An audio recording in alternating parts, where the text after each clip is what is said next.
And what's going on, everybody? Your host, Steve D'Angelo, here on the Face Off Sports Network for a Saturday DFS.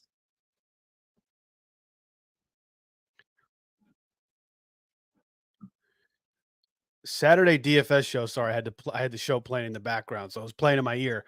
But we are here for a Saturday DFS show, the second edition. We were on last week. Hoff will not be joining me today. He's got some prior obligations. Also, Mets Phillies on. His Mets are on. Big game, Pete's Phillies. But we are going to break it all down. Last week was a pretty good week. We had Justin Fields. We had George Pickens. We had Taysom Hill. He had 2 touchdowns, and then he ended up getting hurt. We cashed a pretty good lineup in DraftKings, finishing 8th in a single entry, $50 entry, single entry, hit pretty good. So it was a very good week. Weeks 1 and week 4 were good to us. Weeks 2 and 3 weren't great, but I definitely noticed, prepping for this show, going over all the matchups definitely helped clear my mind out and just make me more, way more prepped. Obviously, in the past, I'm in, over 40 fantasy leagues. So, doing fab, I got to do that after this show. 10 o'clock fab tonight. 10 o'clock in the morning fab tonight. Doing that, setting all the lineups, make sure everything's straight. NFL picks, survivor stuff. DFS is kind of like the last thing I'm getting to in the past couple of weeks. But last week I was able to get everything in early, prepping for this show. Even, some later lineups I put in, I was fully prepped. So hopefully this helps you guys as well with your process. That's the whole point of the show. Like, subscribe, share. If you guys have any comments, put them in there. We'll try to bring them up as we're going through these players here in Saturday DFS show. We're going to talk about the main slate, DraftKings mainly, but we're also going to put a little FanDuel price tags on there as well. And if we have time, maybe we'll talk a little bit about the Sunday night game and the Monday night games as well, the showdowns. But we'll get to as much as we can. There's a lot of good games this week, a lot of good games, a lot of high totals. Hopefully we're seeing what we saw Thursday night, in that matchup between the Bucks and the Falcons, 36-30, tons of fantasy points. I think we're going to see a lot of that this week too. So we're going to go over all these matchups, all these players that we like, lower owned guys. We'll talk about the higher owned guys too, and, kind of who we're fading a little bit here, but we'll get into all of it. We got Zach in the show saying what up. We got Armando saying what up. And if you guys have sit questions, this is a DFS show. I'll try to get to them if I can, but just a reminder, tomorrow morning, Anthony and probably maybe Mike or Pete or even myself will be on 10 a.m. to answer your start sits. We were on yesterday and Thursday doing start sits as well. Obviously, injuries happening. Guys are constantly getting ruled out. So we will be back for the start sit. If you guys want to talk any DFS, anything NFL related, even start sit questions, we'll try to get to them. But, this is a DFS show, so we'll try to keep it mainly themed to that. But appreciate you guys. We got a trade question here from Logan McCall. We'll start with that real quick. Would you trade on Twitch? Would you trade Monty for Jonathan Taylor? Yeah, I would. He's got a mild high ankle sprain. Now, this is something that could affect him, but they're saying it's a mild high ankle sprain. But I expect him back maybe a week, 2 weeks. Do you need to make the trade? I don't know if you need to make it. Montgomery's been an absolute beast. Look at that run he had last week. That catch he had, breaking those tackles. This is absolutely ridiculous. The guy came into unbelievable shape. Coming into camp, Dan Campbell's absolutely in love with this guy. So, I don't think you have to make it, but if you want to do it, all good. And then also Search and Kill on Twitch says, should I start Kareem Hunt or Trey Sermon? Well, we don't know about Kareem Hunt yet, right? He's kind of questionable. That game's Monday night. So you probably got to go with Trey Sermon there. Now they're saying it's going to be a running back by committee with Mike Goodson, but I think you got to go with Sermon here just because you don't know if Hunt's definitely going to play. It was his first game back, and he had a lot of usage and he had like a sports hernia surgery in the offseason. So you don't know how durable this guy's. Could be Carson Steele again, P. Ryan, CEH is out, but I think you got to go with Sermon there. Zach says, what stacks do you like this week, not year? And we'll get to that, man. We're going to get into all that as we go through these matchups. I'll go through some stacks and some bringbacks and whatnot. But we'll start with the quarterbacks here. And let's look at some of the prices for the quarterbacks. And the highest owned guys this week look like Brock Purdy at 13% on DK. We have 12% on FanDuel. Lamar Jackson's only 8% projected on DK, and then on FanDuel, he's projected at 13%. So a little bit better on DK for Lamar Jackson. Certainly, Lamar Jackson has smashed the Bengals in the past. They've won the last two matchups. The last two matchups have been very high scoring. I expect another high scoring affair. So I like Lamar. Seems like he's a little bit better here on DraftKings than FanDuel, as he's projected to be the highest owned here on FanDuel. DraftKings, again, just 8%, but certainly like Lamar at 7,500 on DK, 8,800 on FanDuel. Brock Purdy. I almost said Brock Turdy.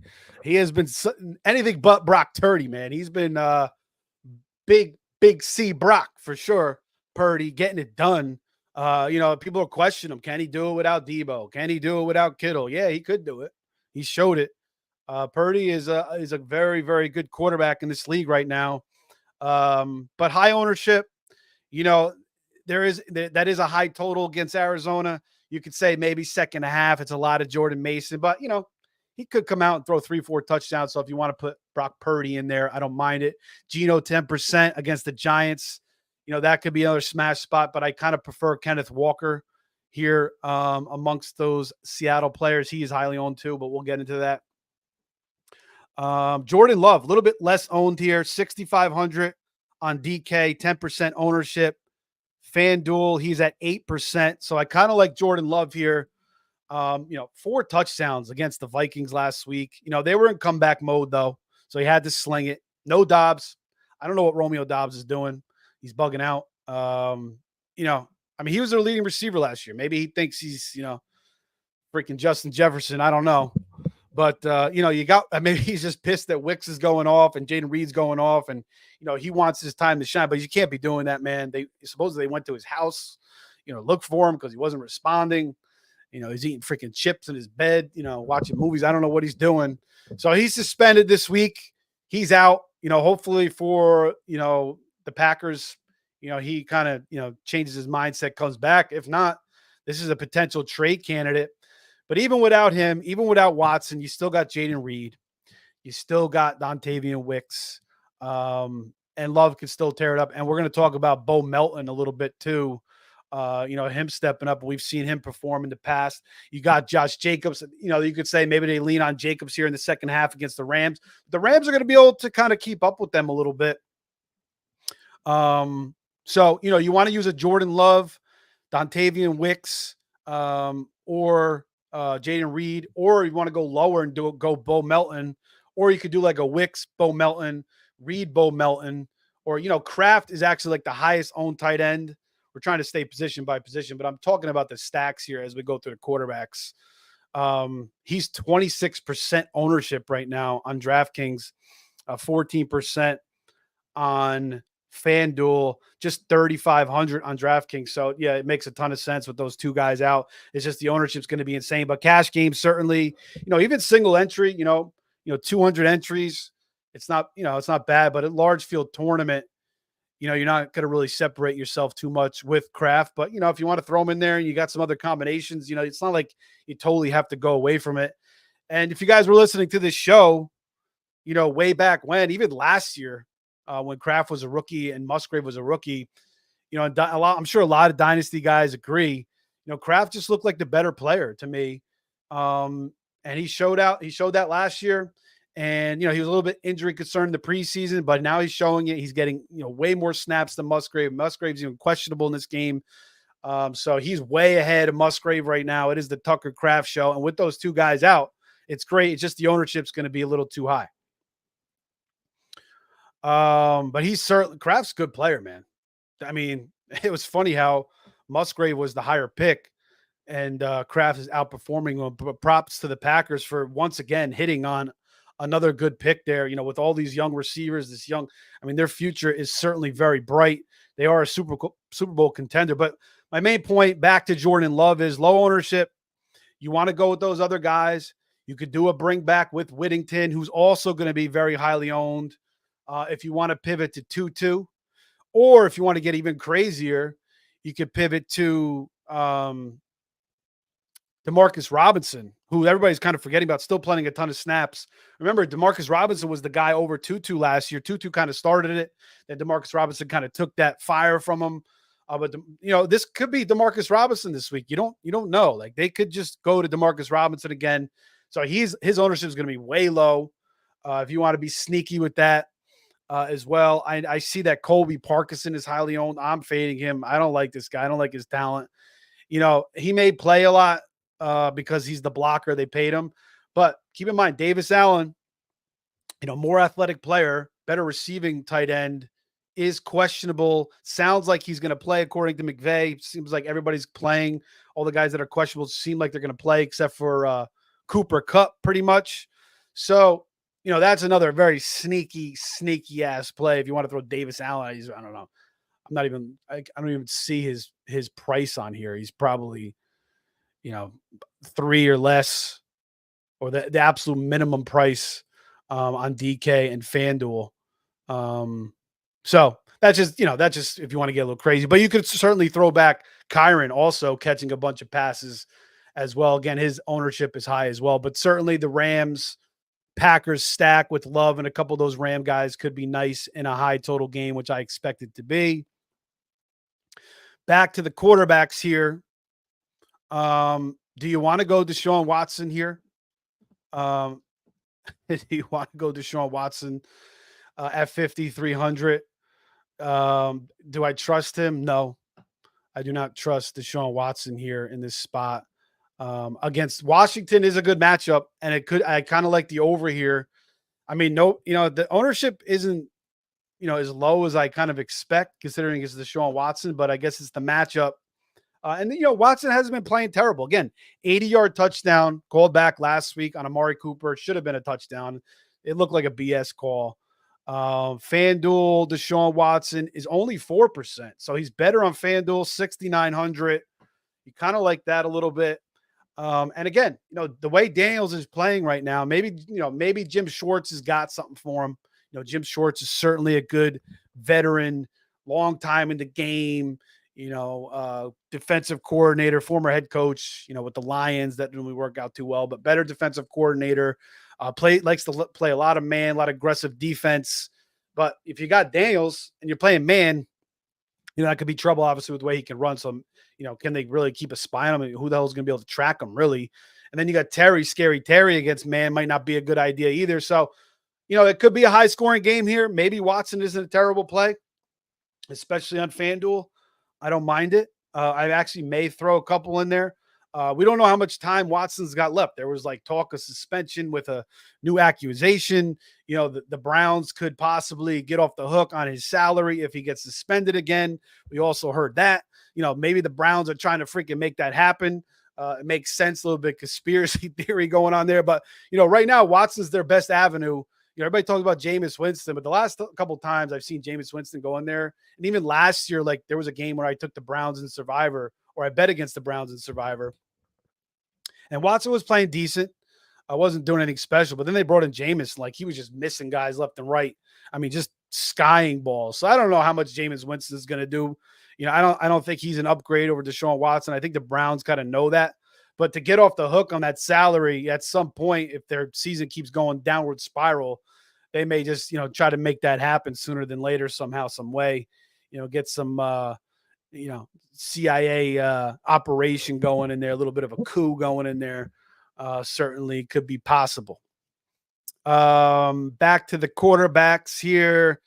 Trevor Lawrence here isn't terrible. 5,700, as bad as he's playing, as bad as, kind of fading him. I don't mind him here in this matchup against Indy with Christian Kirk, with Brian Thomas Jr. Evan Ingram doesn't seem like he's going to make his way back, so that opens up things once again for Brenton Strange. But, it's not a terrible price, and it's a little bit of contrarian here because the way he's playing. He certainly could have a good week here. The Jaguars are desperate for a win. They got to get a win. They're 0-4. If they don't get a win here, Doug Peterson's probably gone. The GM might be gone. There's going to be calls for Lawrence to, possibly, be replaced. It's going to be a complete disaster. You lose to Joe Flacco. Certainly Joe Flacco, we saw what he did with the Browns last year, but still, you got to win this game. No JT. Colts still have some injuries on the defense as well. On the road, at home. Now this game could have a little rain. We're getting some more. I live in Central Florida. We're getting some more systems coming across here. There's one system moving in, I think, tomorrow, Monday. So there might be some rain. Maybe not by game time. You got to check on that. Could mess things up a little bit here for the offenses. So just check on that. And then obviously we got another hurricane, looks like, coming across Florida on Wednesday, which is an absolute disaster because the people on the Gulf already got pretty hit hard with the storm surge. It doesn't look like it's going north this time into the Carolinas and whatnot. So that's good. But still, it's hurricane season still. And but it's not going to affect these games. But there is a Sunday system moving in. So just pay attention there. Josh Allen, very low owned here, 5%, 7,700, 8%, 9,300 on FanDuel. Very expensive, but a little bit lower ownership. Khalil Shakir out. Bad performance last week against the Ravens. Maybe they go into Houston and they lose this game. But the Houston defense, the Houston secondary has been leaky.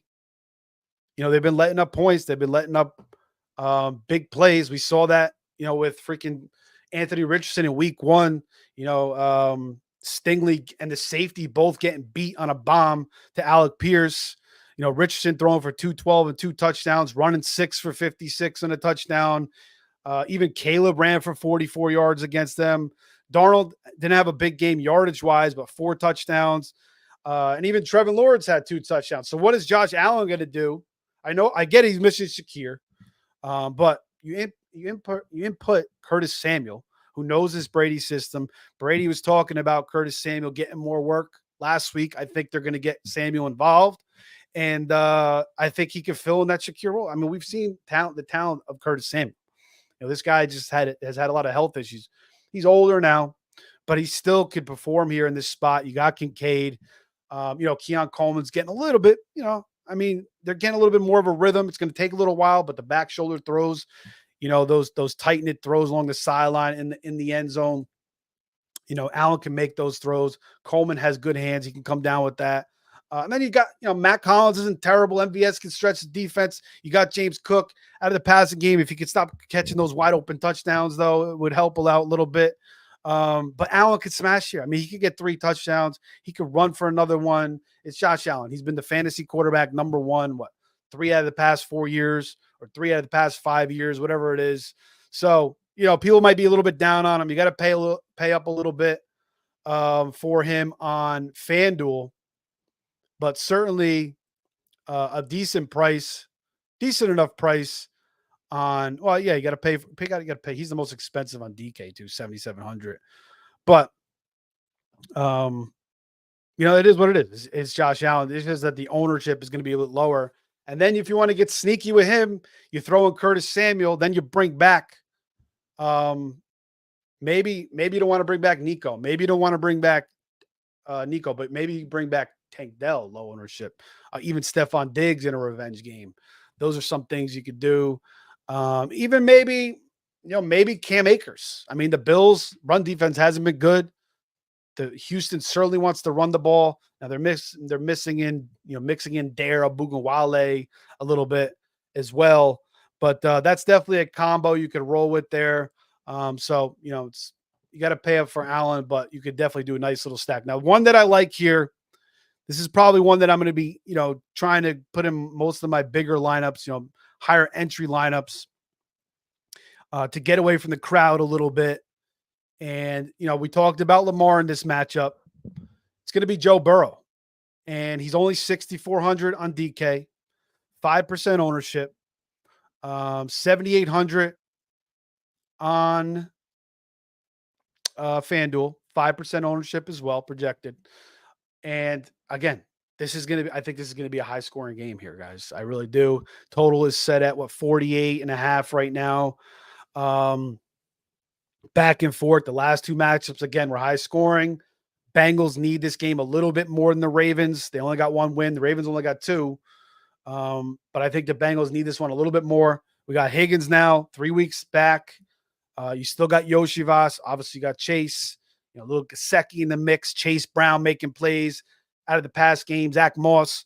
So, maybe Lou Anarumo's got a little bit something on defense for Lamar this time. I doubt it. But, I mean, we're expecting a back and forth game, a lot of points here. And Burrow's, the low ownership, good price. You could stack them with Chase, who's not highly owned, or T. Higgins if you want to save some money.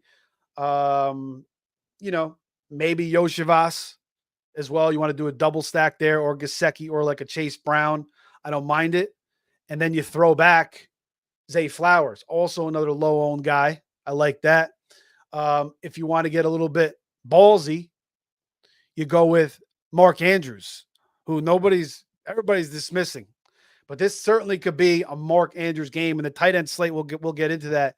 The tight ends this week don't look great. I mean, Mark Andrews, to me, looks like one of the best options on the board, considering the price, considering the low ownership. So even Likely, too. I mean, we saw what Likely did in week 1 against the Chiefs, and that was a back-and-forth shootout type of game. And certainly Henry looks nice this week, too. And the Ravens, you got to look at the game scripts the last couple of weeks. Like, they just been playing ahead. Henry's been dominating. They've just wanted to run the football.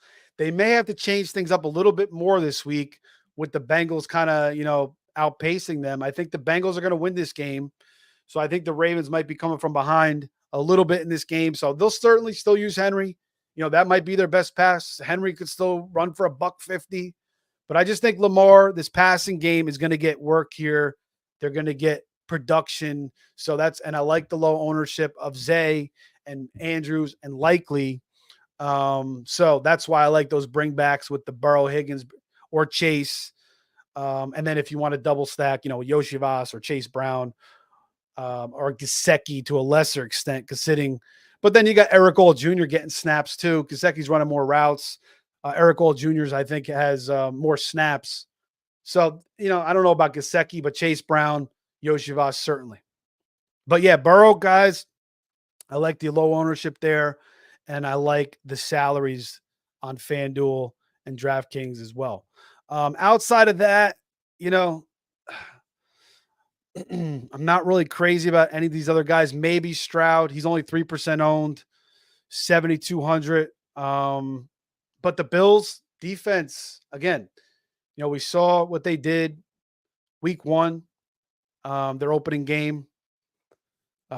Week 2, they shut down the Dolphins. Who the hell I'm trying to think who they played in week 1, the Bills. Remind me. I just know they shut down whoever they played in week 1. They shut them down. Week 2, they shut them. Then they shut down the Jags completely. Lamar had a pretty efficient game. Didn't throw for a ton of yards. But that's their secondary is kind of their strength, even with all these injuries. Still no Bernard. Still no Teron Johnson. Still no Matt Milano. But they got some pieces. He's got a good scheme, McDermott. Their run defense is kind of their weakness. So we could see a lot of, maybe Akers and Abu Hawali there. I'm going to keep butchering that name left and right. But that's kind of the path to beat the Bills. So I don't know how much volume, Stroud's going to have here. They might run. It might be a little more balanced. But if the Bills are kind of taking the lead on them, they might have to start slinging it.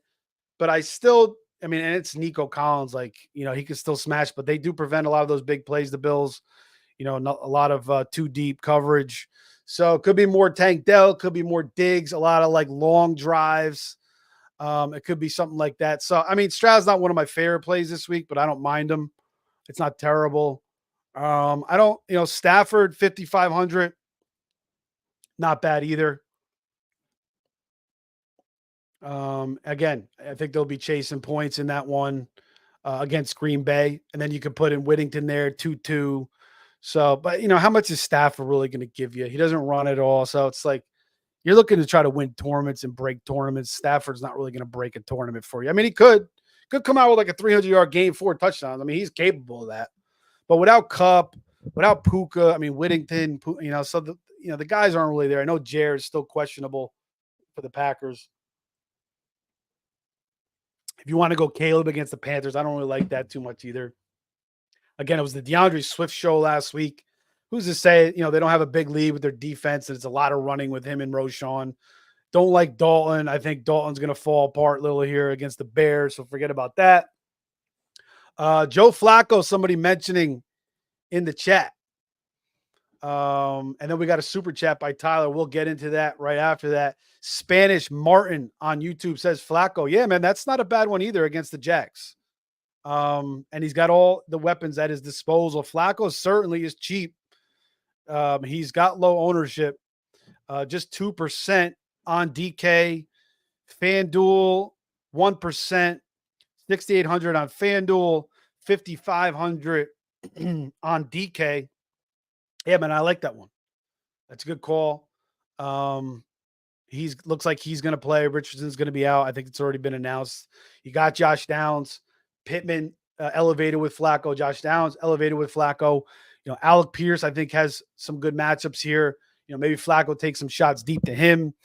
Adonai Mitchell's still a talented player, but not getting a ton of playing time, so can't use him. Forget about the tight ends. The Colts continue to use 97,000 tight ends every single year, no matter who the coach is, no matter who the quarterback is.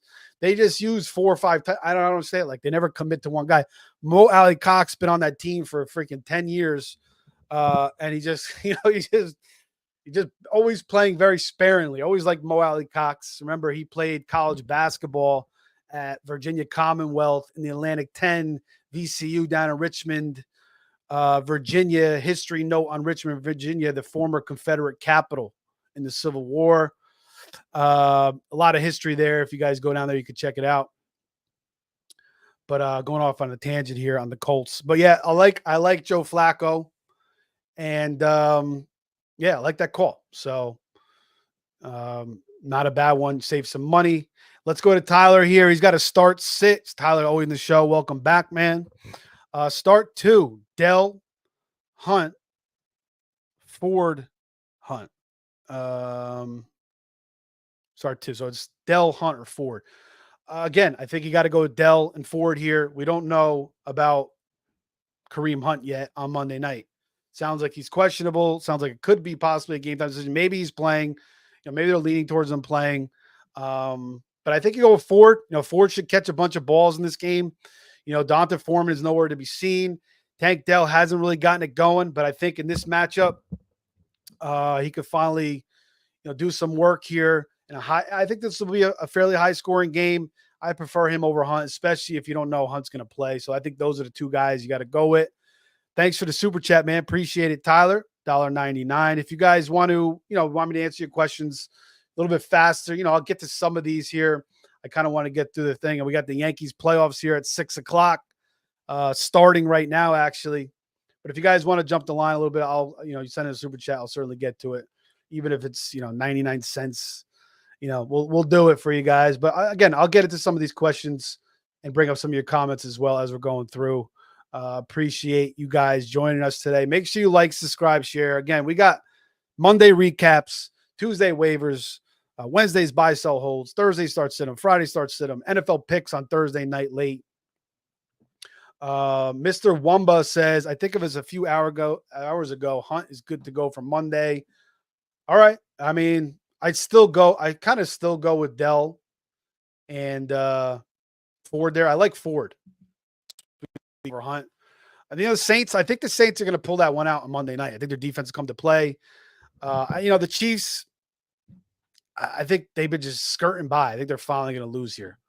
Okay, so Tyler says Hunt, no injury designation. All right. Yeah, I would still go with those two other guys, though. I like Ford, and I like Dell with the upside.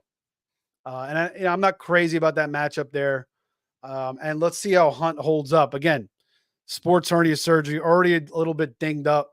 Could get a ton of usage, but I prefer the other two. Thanks again, Tyler, for that super chat, man. And he gave me another super chat for giving me the Hunt. We should be paying you for that news, man, not paying us.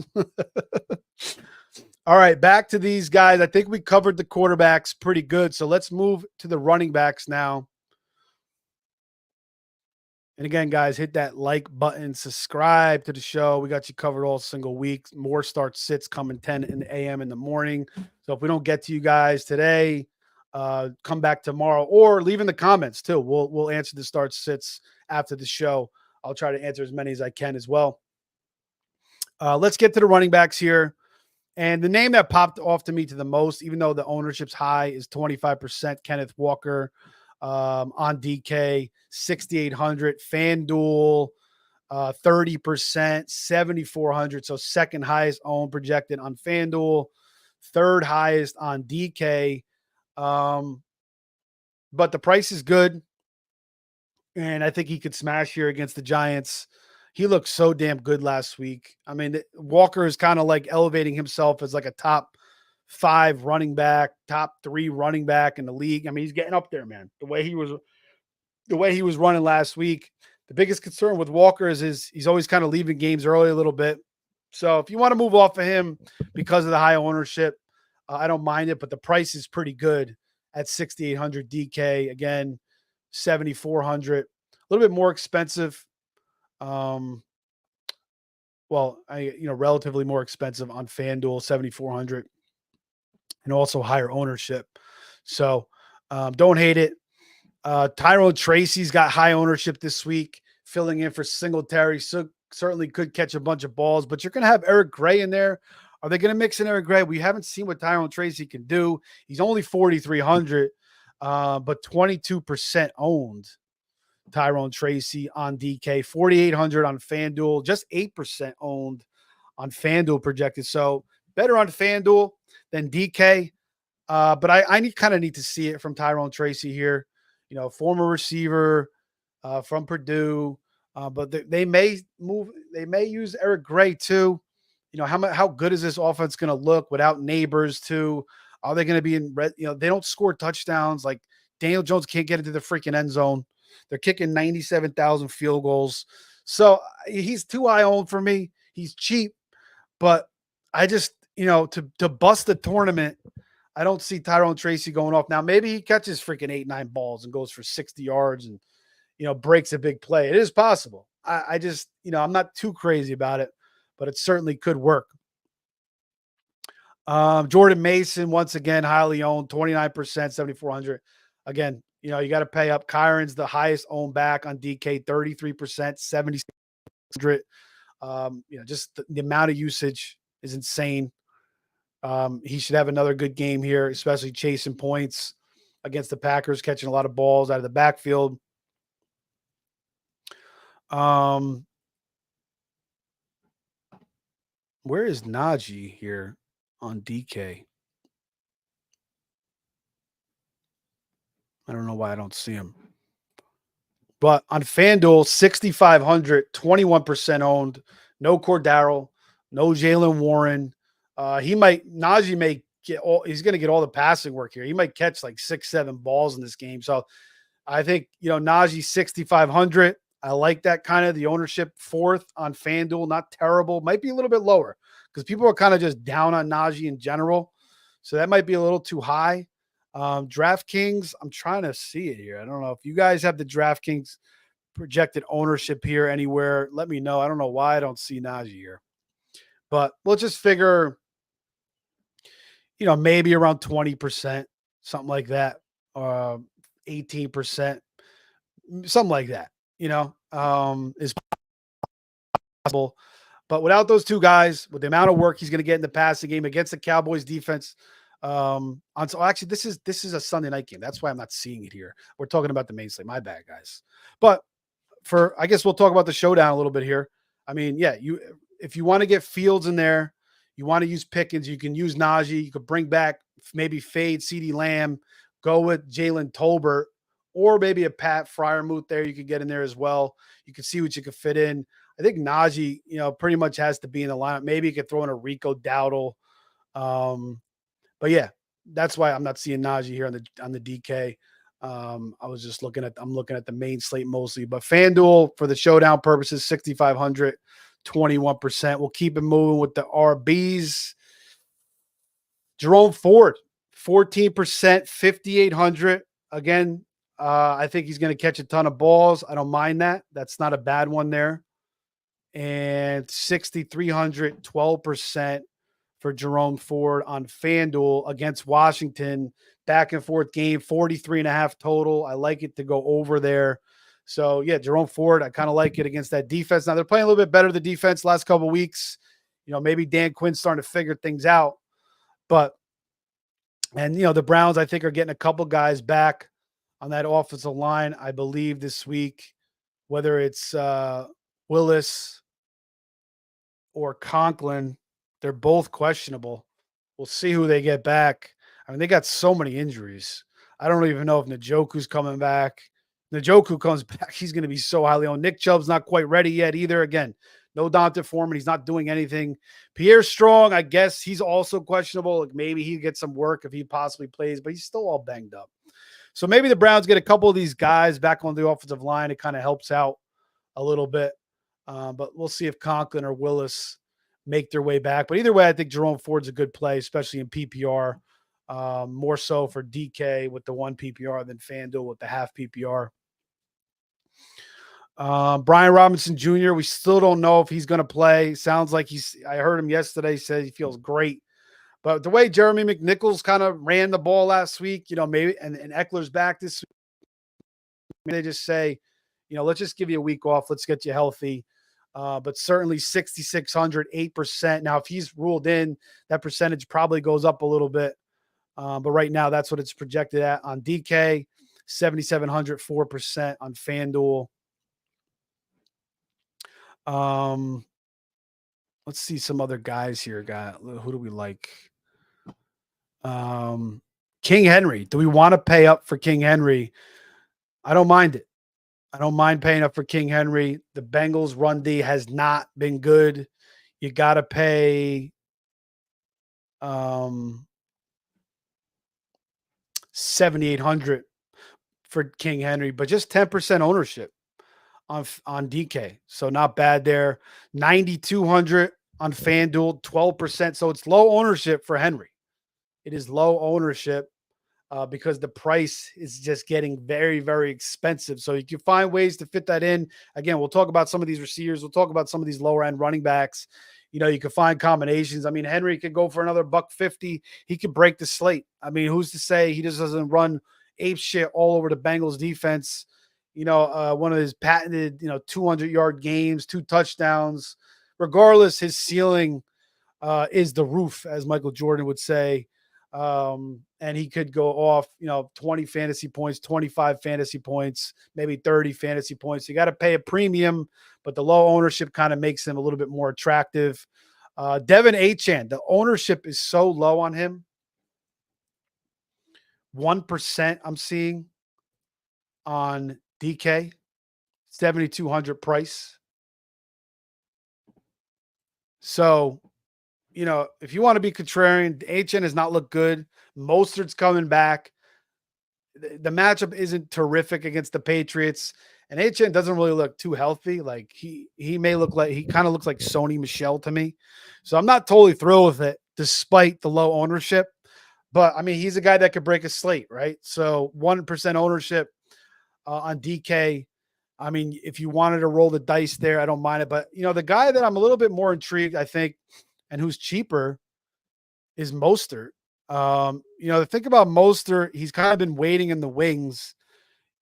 He's had that chest injury, but he got basically 0% ownership. He's $1,000 less than Achane on DK. Essentially, you'll probably see the same thing on FanDuel, 5,700 there. Sometimes when these running backs come back with weeks off, not running the football, their legs are fresh. And, who's to say Mostert can't find a couple of holes, break a couple big runs. We know he's got the speed. Even at 31, 32 years old, he's still got that speed. Again, this guy keeps himself in excellent shape. Also from Central Florida, New Smyrna, the shark bite capital of America, I believe. Guy's a surfer. So he's got the speed. He's got the strength. He's been fresh, been rested up. I kind of like, saving that G and going with the healthier guy here, I believe, even though it's his first week back. I don't know if Achane's totally healthy. He had that ankle, remember, after week 1. They kind of forced him into that week 2 lineup against the Bills. It was a game time decision. They announced it like 7 o'clock. And he played good in that game, but he caught like 97 balls, which kind of inflated his fantasy stats. And they were using him like even when Skylar Huntley was in the game, like rest the guy, rest his ankle. And he kind of hasn't looked that great the past couple of weeks, running into walls. So that's a little bit of a contrarian play there with Mostert, with the cheaper price. That basically nobody seems like they're going to freaking use him. So that's a way if you wanted to use Derrick Henry, maybe you go a little bit cheaper with a guy like Mostert. There's certainly cheaper guys than him that we'll talk about as well. We'll get to that in a minute. Ramondre Stevenson against the Dolphins here. Now he's supposedly benched. And it sounds like, Gibson's going to get the start here, which means he may start the first drive. But what do we see from Antonio Gibson throughout his career? Has he looked good as a runner? Not really. He had that one good year. And then, like, you remember, he was like a third, fourth round fantasy pick and just kept underwhelming year after year after year. Maybe it was the Commanders. Maybe the Commanders just sucked. They were a shit show. But, I mean, he was getting outperformed by other guys, especially Brian Robinson, who continued to be faded for Antonio Gibson. And Brian Robinson just smashed him. Now, Brian Robinson's a good back. So, him losing to Brian Robinson isn't the worst thing in the world. But for me, Ramondre Stevenson's the better back. He just had this fumbling thing with 4 games in a row. So Mayo had to do something. Certainly had to do something. I agree with that. But, this could just be a case where he gets the first drive. And maybe if he looks good, it kind of continues. And the Dolphins defense is all banged up. They just lost Jalen Phillips. I believe he might be out for the year, or he's on the IR again. This guy can't stay healthy. Good player for the Dolphins on the defense. But I think Ramondre, the ownership, it's projecting at 3% on DK, 6G for him, 3% also on FanDuel, 67, but it might be lower than that, now with this benching news. So it might be 1%. And maybe Ramondre in this matchup kind of has a big day. Maybe Gibson and Ramondre both kind of go off. So that's another contrarian one.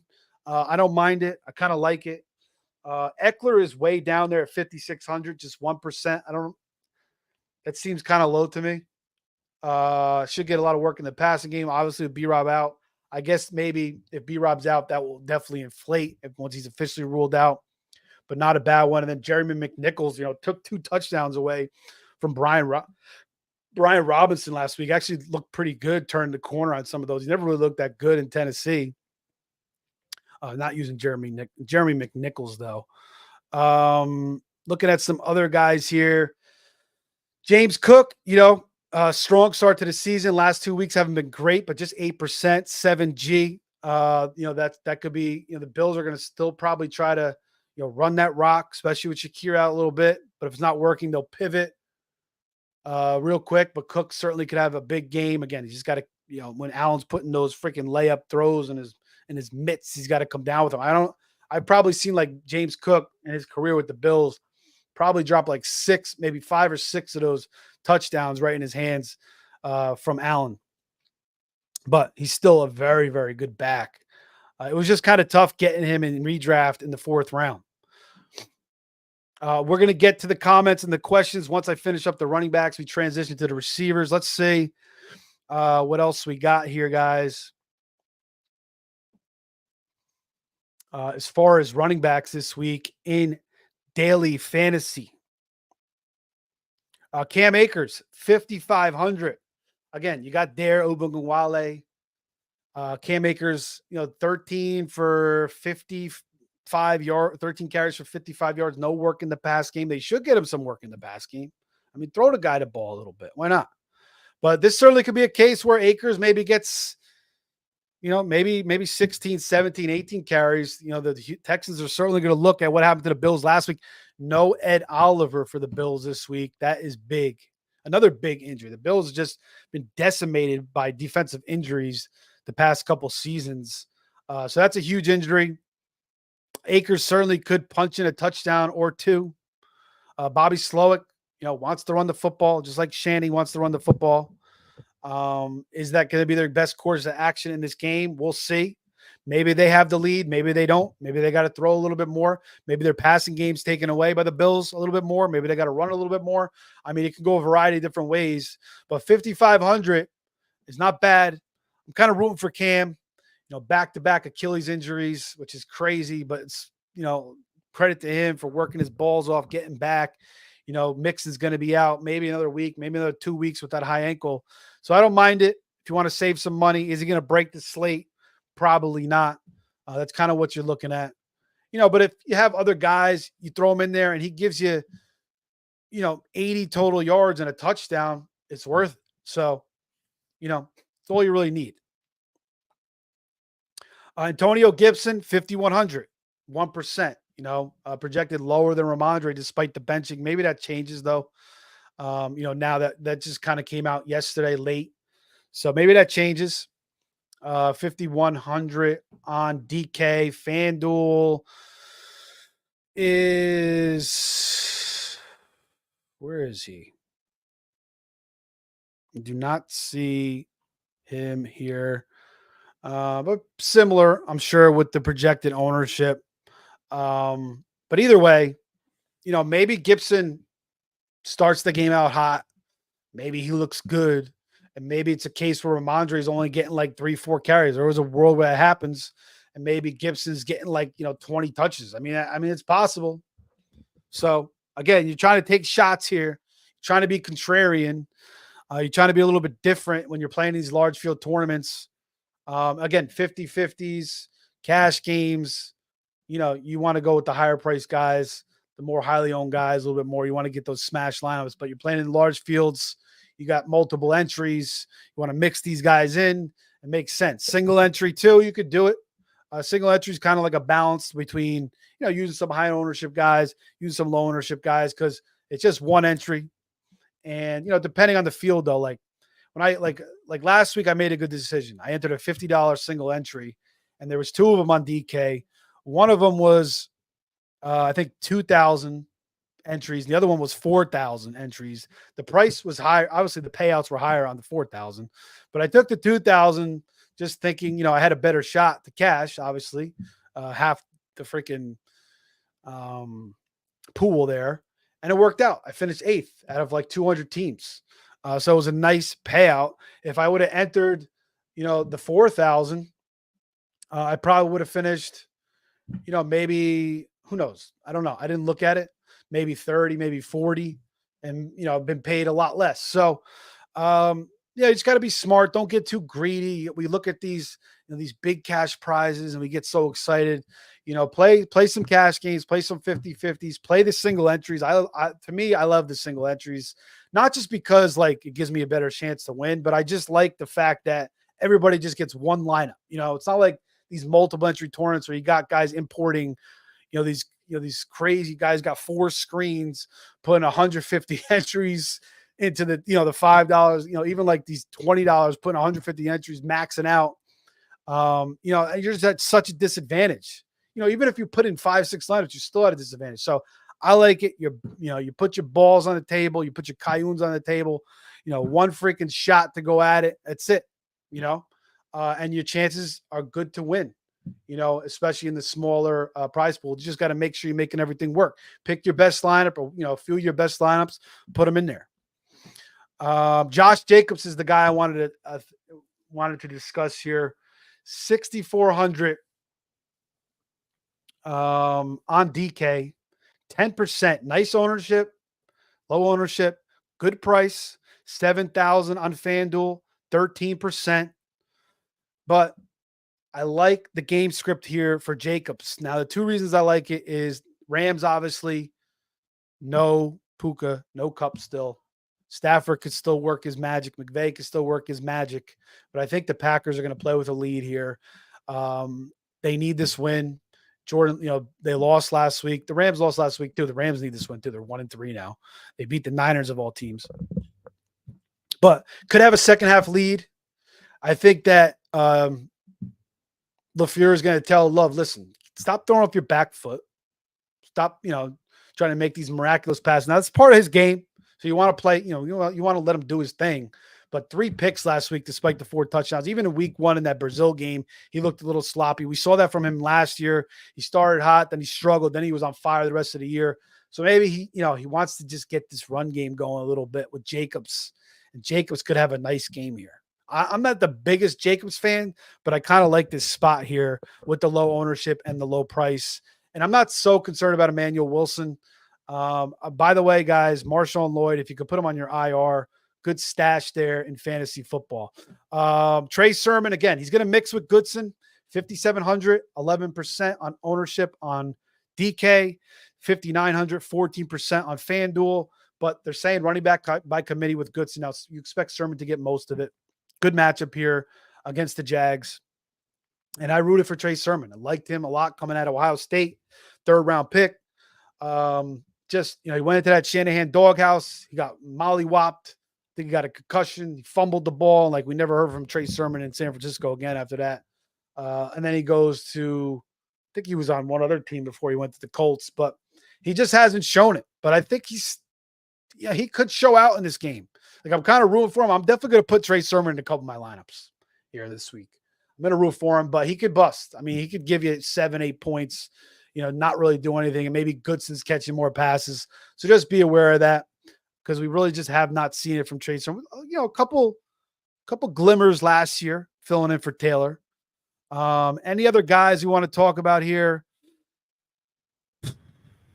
James Conner, I don't like the game script, but maybe he catches a bunch of balls. Maybe they use a little bit more Trey Benson. I don't know. I'm not crazy, but the ownership's low, 5%.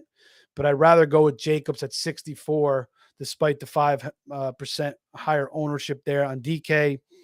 Chuba Hubbard, I don't like the matchup against the Bears, 20%.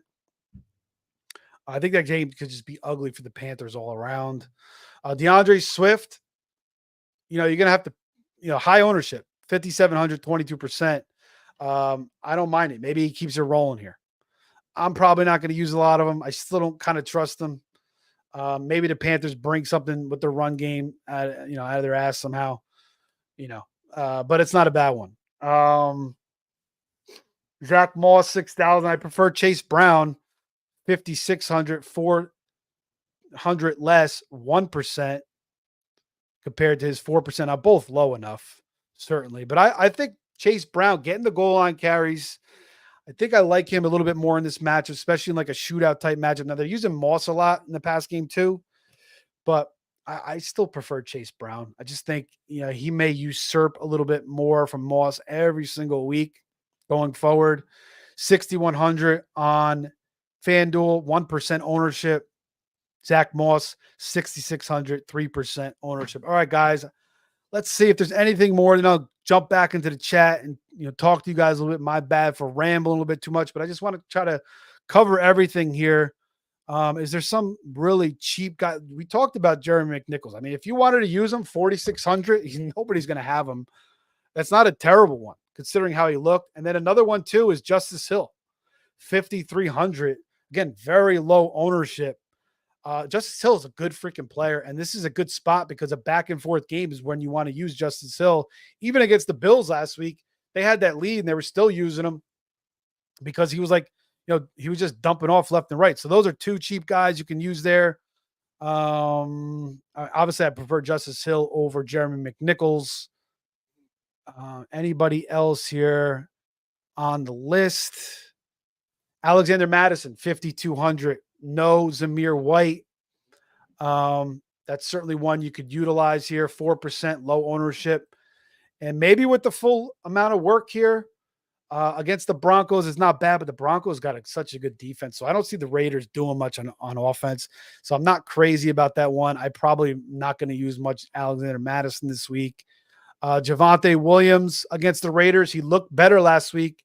13% ownership. Not bad. 5,200 price on DK. Not bad. He still catches balls. He had 70 yards last week, by far his best game. Raiders a little bit banged up. We'll see about Max Crosby if he works his way back. Trying to find Javonte on FanDuel, 5,900, 8% ownership. So, yeah, I mean, that's not a bad one either. I'm just not a big Javonte guy. And again, you're looking for guys who are going to have explosive games. Is Javonte Williams going to have a big-time game? I don't know.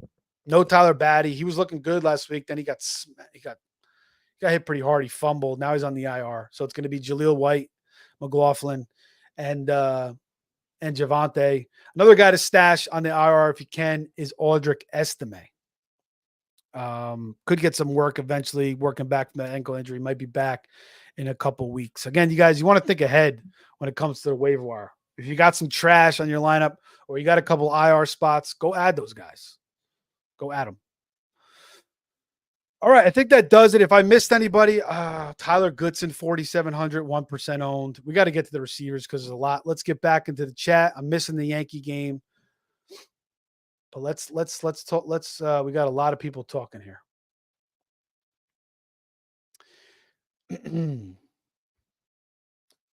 Slice Latte. Would you trade Hill for Godwin and Moss?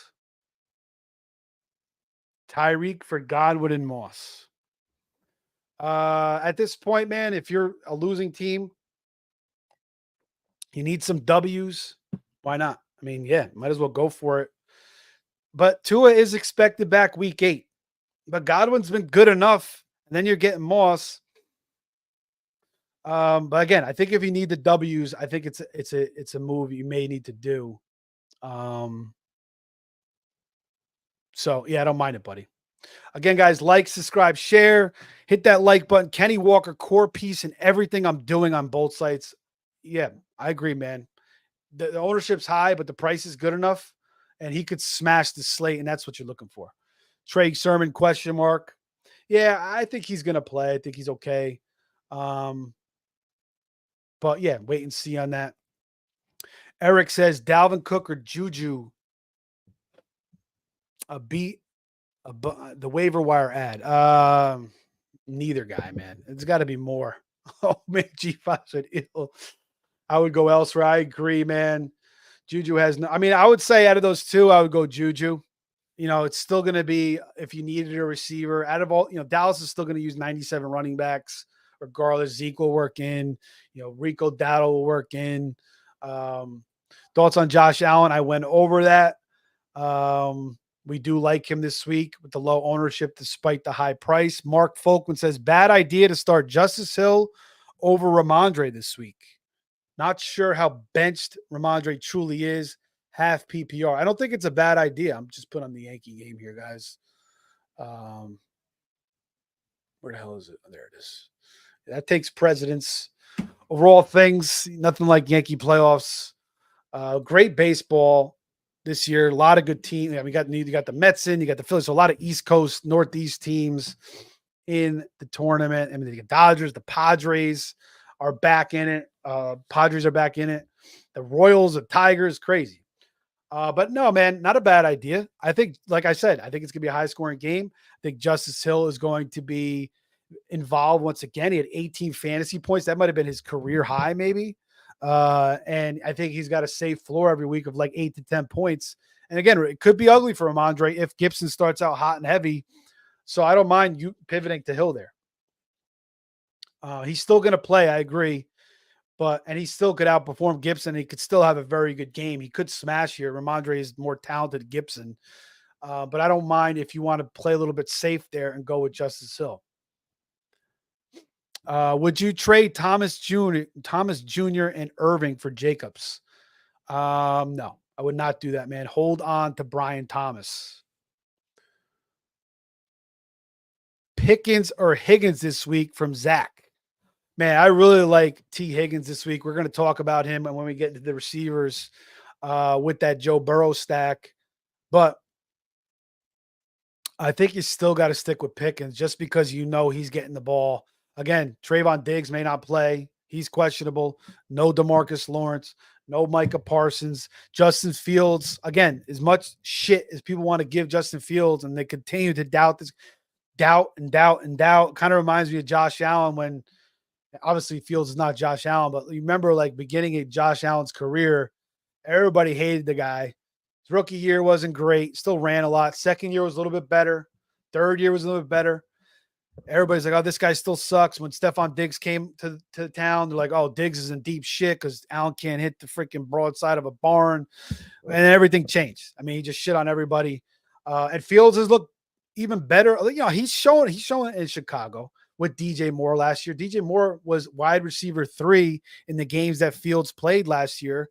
Fields missed a month because Daniel Hunter freaking, mollywopped him to the ground.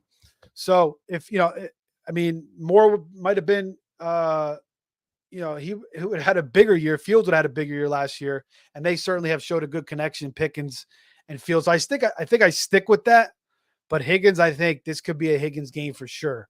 So I don't hate it if you want to go Higgins. I just think the safer play is Georgie Pickens. Michael Miguel says Henry Mason. No, he's answering somebody else's question. Oh my God, Father. Thanks for answering somebody's question, man. I appreciate it. Sorry about your Braves, brother. You guys certainly got decimated with injuries a little bit this year. It was good to see them kind of bounce back and get into that playoffs. The Padres just a really good team this year. And I haven't really followed baseball as much as I this is the first year I didn't do fantasy baseball in like 20 years.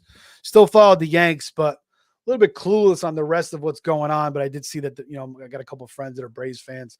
They got decimated with injuries. Trone Force says, I think I'm playing a lot of Dolphins tomorrow.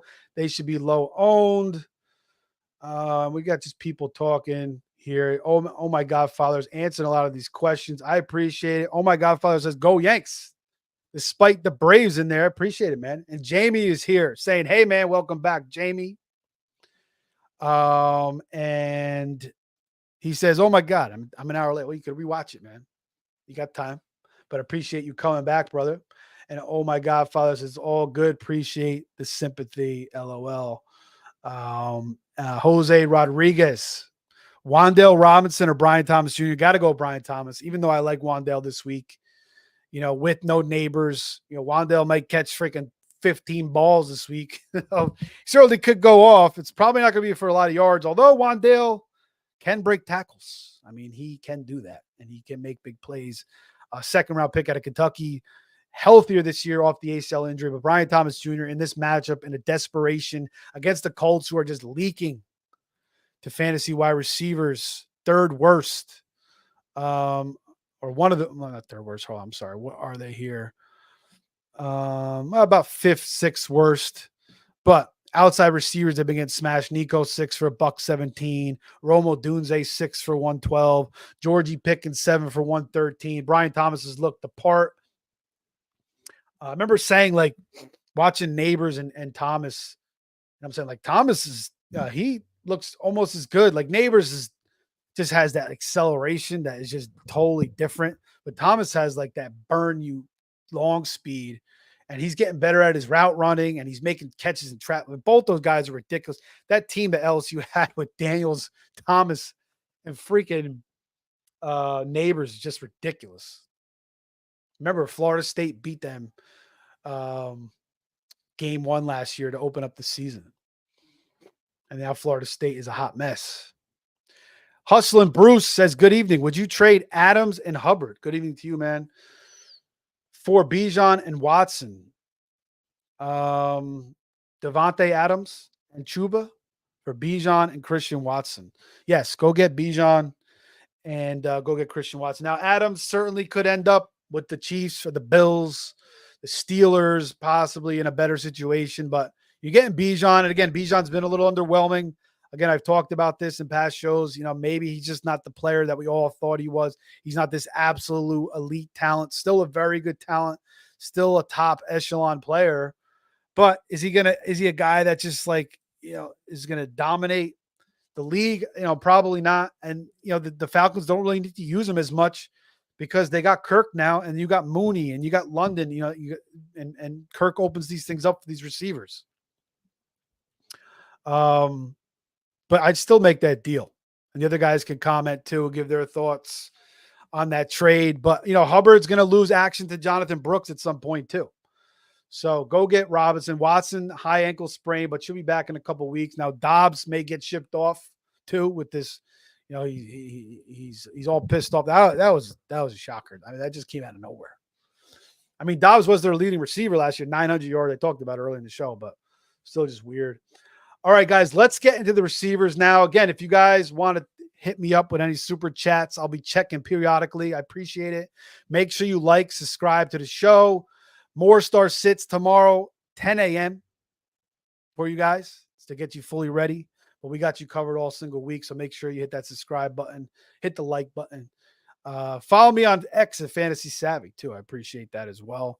If you guys have any questions, after the show, leave it in the comments or hit me up on Twitter. I'll get to as much as I can. I appreciate you guys joining me today, hanging out with me today.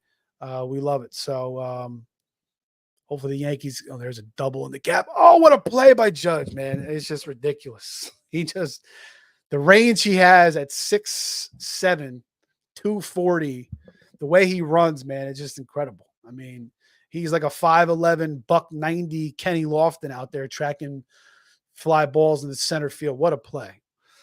One more question before we get to the receivers. Thoughts on Josh Allen for FanDuel high dollar GPP?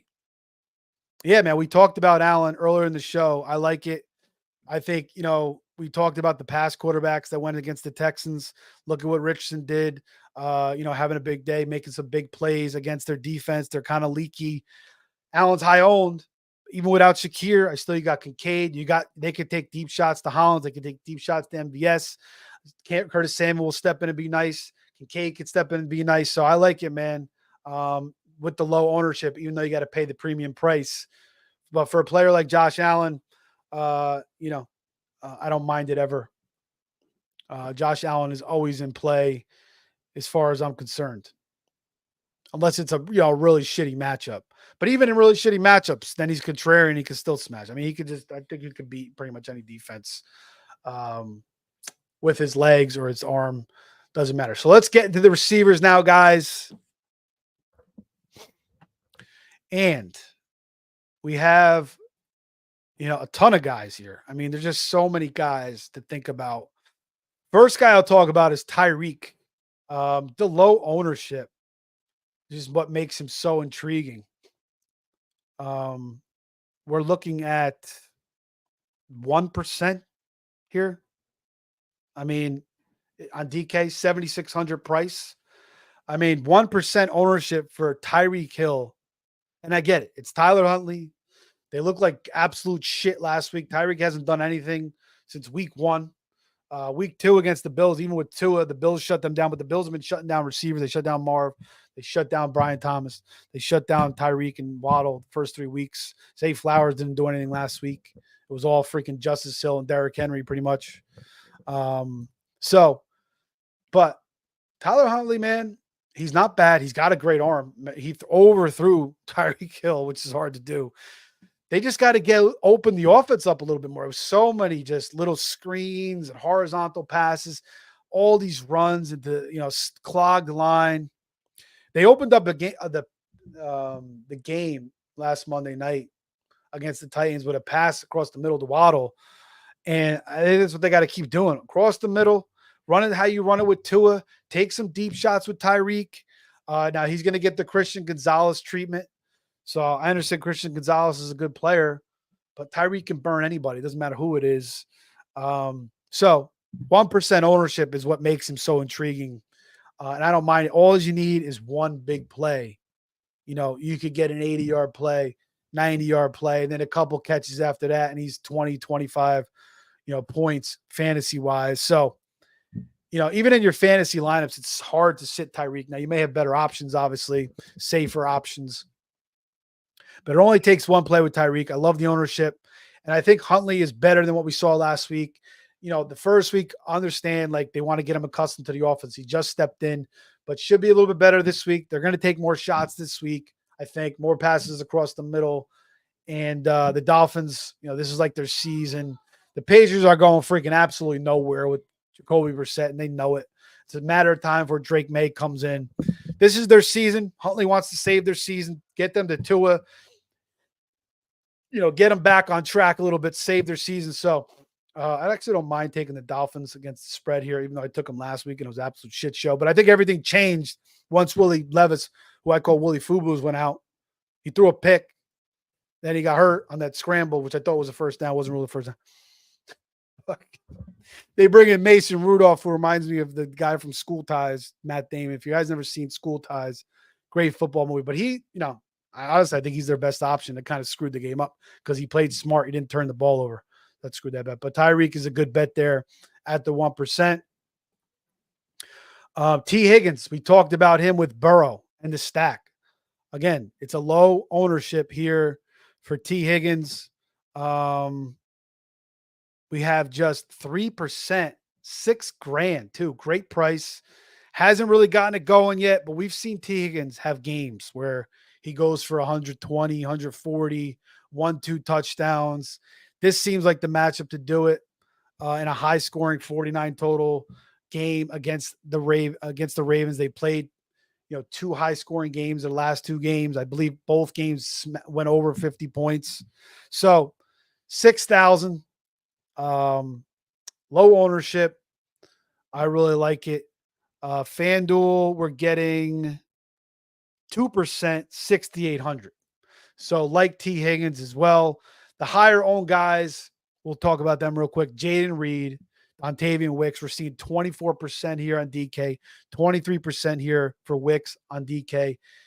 Wicks is only $5,000. Reed's 6,500. FanDuel, 24% for Reed, 7,200 on FanDuel. Wicks, 5,900, just 12%. Maybe that's a little bit higher though. Now with this Romeo Dobbs news may change everything. All these ownerships are probably a little bit higher, maybe over 30%. We'll see.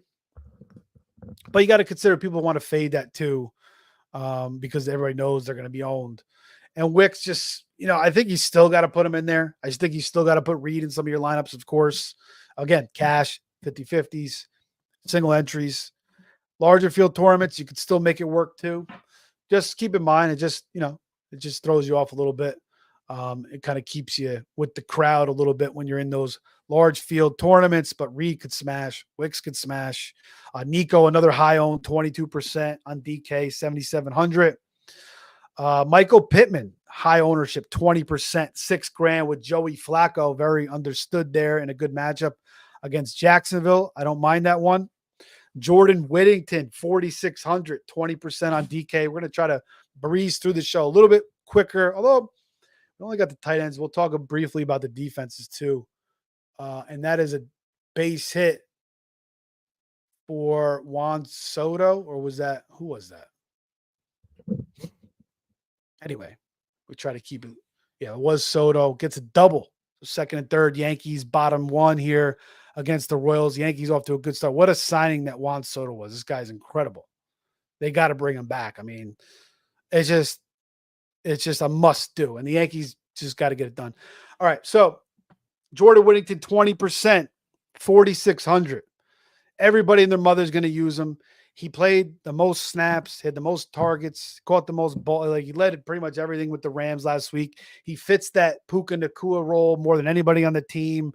And they're going to be chasing points here against the Packers. So great bring back with the love stacks, or if you want to go with the Stafford sneaky, bring back some of those,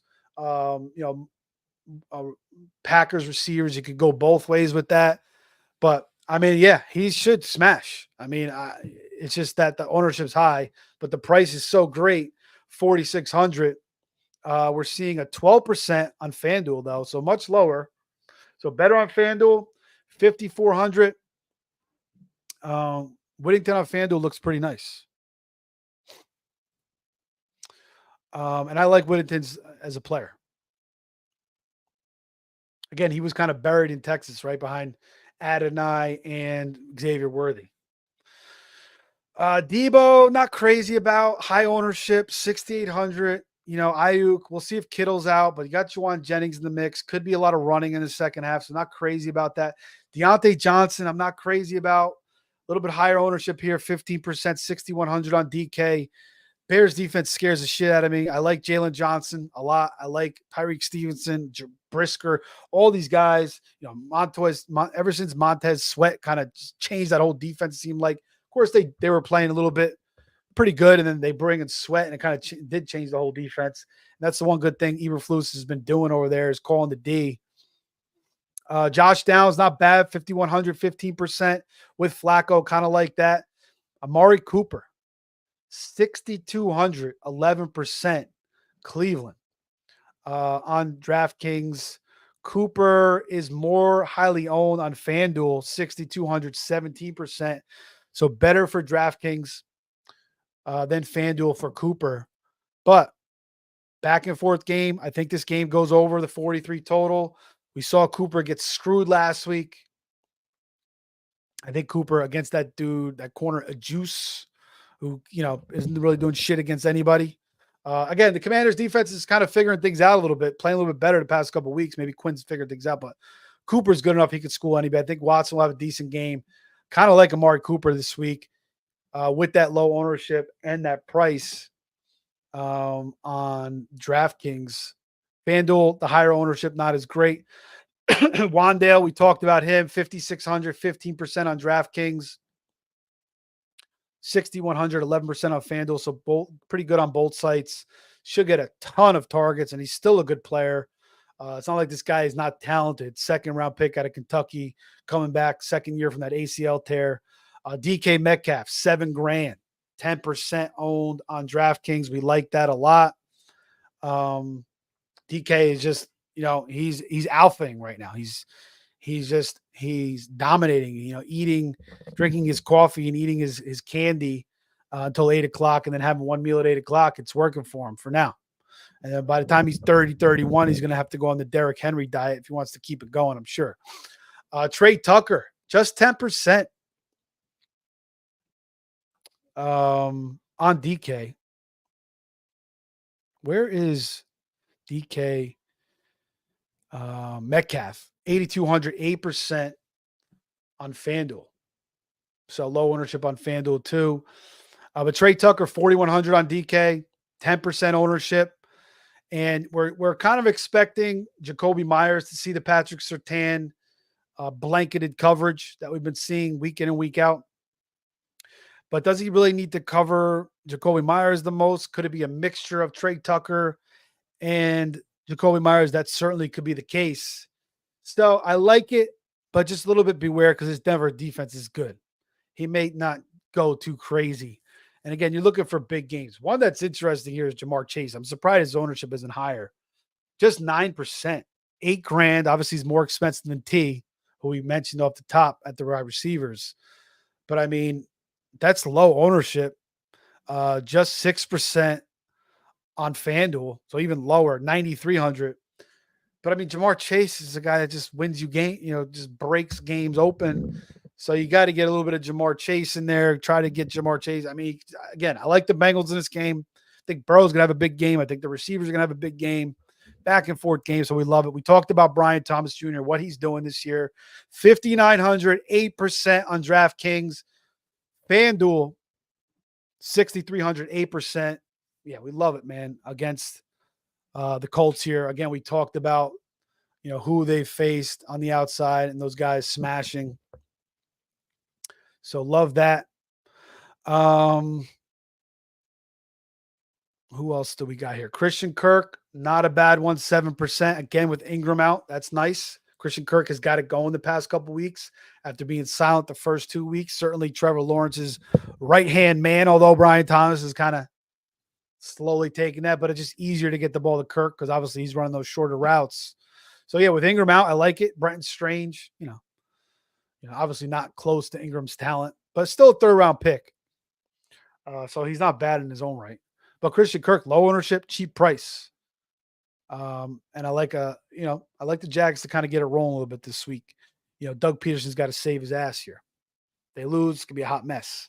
2-2, 7%, 4,900. If you want to move off the Jordan Whittington at the 20%, same price basically, much lower ownership. Again, I also mentioned DeMarcus Robinson in those early stacks I was talking about. Again, he was better than Tutu last year, just hasn't showed this year, but he's basically nobody's going to have him in their lineups. So that's as contrarian as you can get. Brandon Ayuk, 5%, getting pretty cheap too, 6,300 on DK. Ayuk, 6,700, 8% on FanDuel. Could this be the Ayuk game? It certainly could. I mean, it could come any single week. Here against the Rams too. Not the Rams. I'm sorry. They're playing. Who Who the Niners got this week? The Cardinals. Yeah, they could do it against the Cardinals. 49 total. They played the Rams. They lost to the Rams actually a couple weeks ago. But the Cardinals, I don't know. They look like a sinking ship a little bit here with the way Murray's playing. Their defense hasn't been as good. Sounds like Max Crosby is expected to return this week for the Raiders, so good sign for them against the Broncos. Bad news for Bo Nix. But yeah, I mean, Ayuk's a good contrarian play. Everybody's kind of just saying Juwan Jennings, Debo, maybe took the month off. People forget how good of a route runner, how good of a receiver he is. So it's now or never for Ayuk. He's got to do something soon. But maybe Purdy's like, you sat out a month, man. Let me get these other guys involved.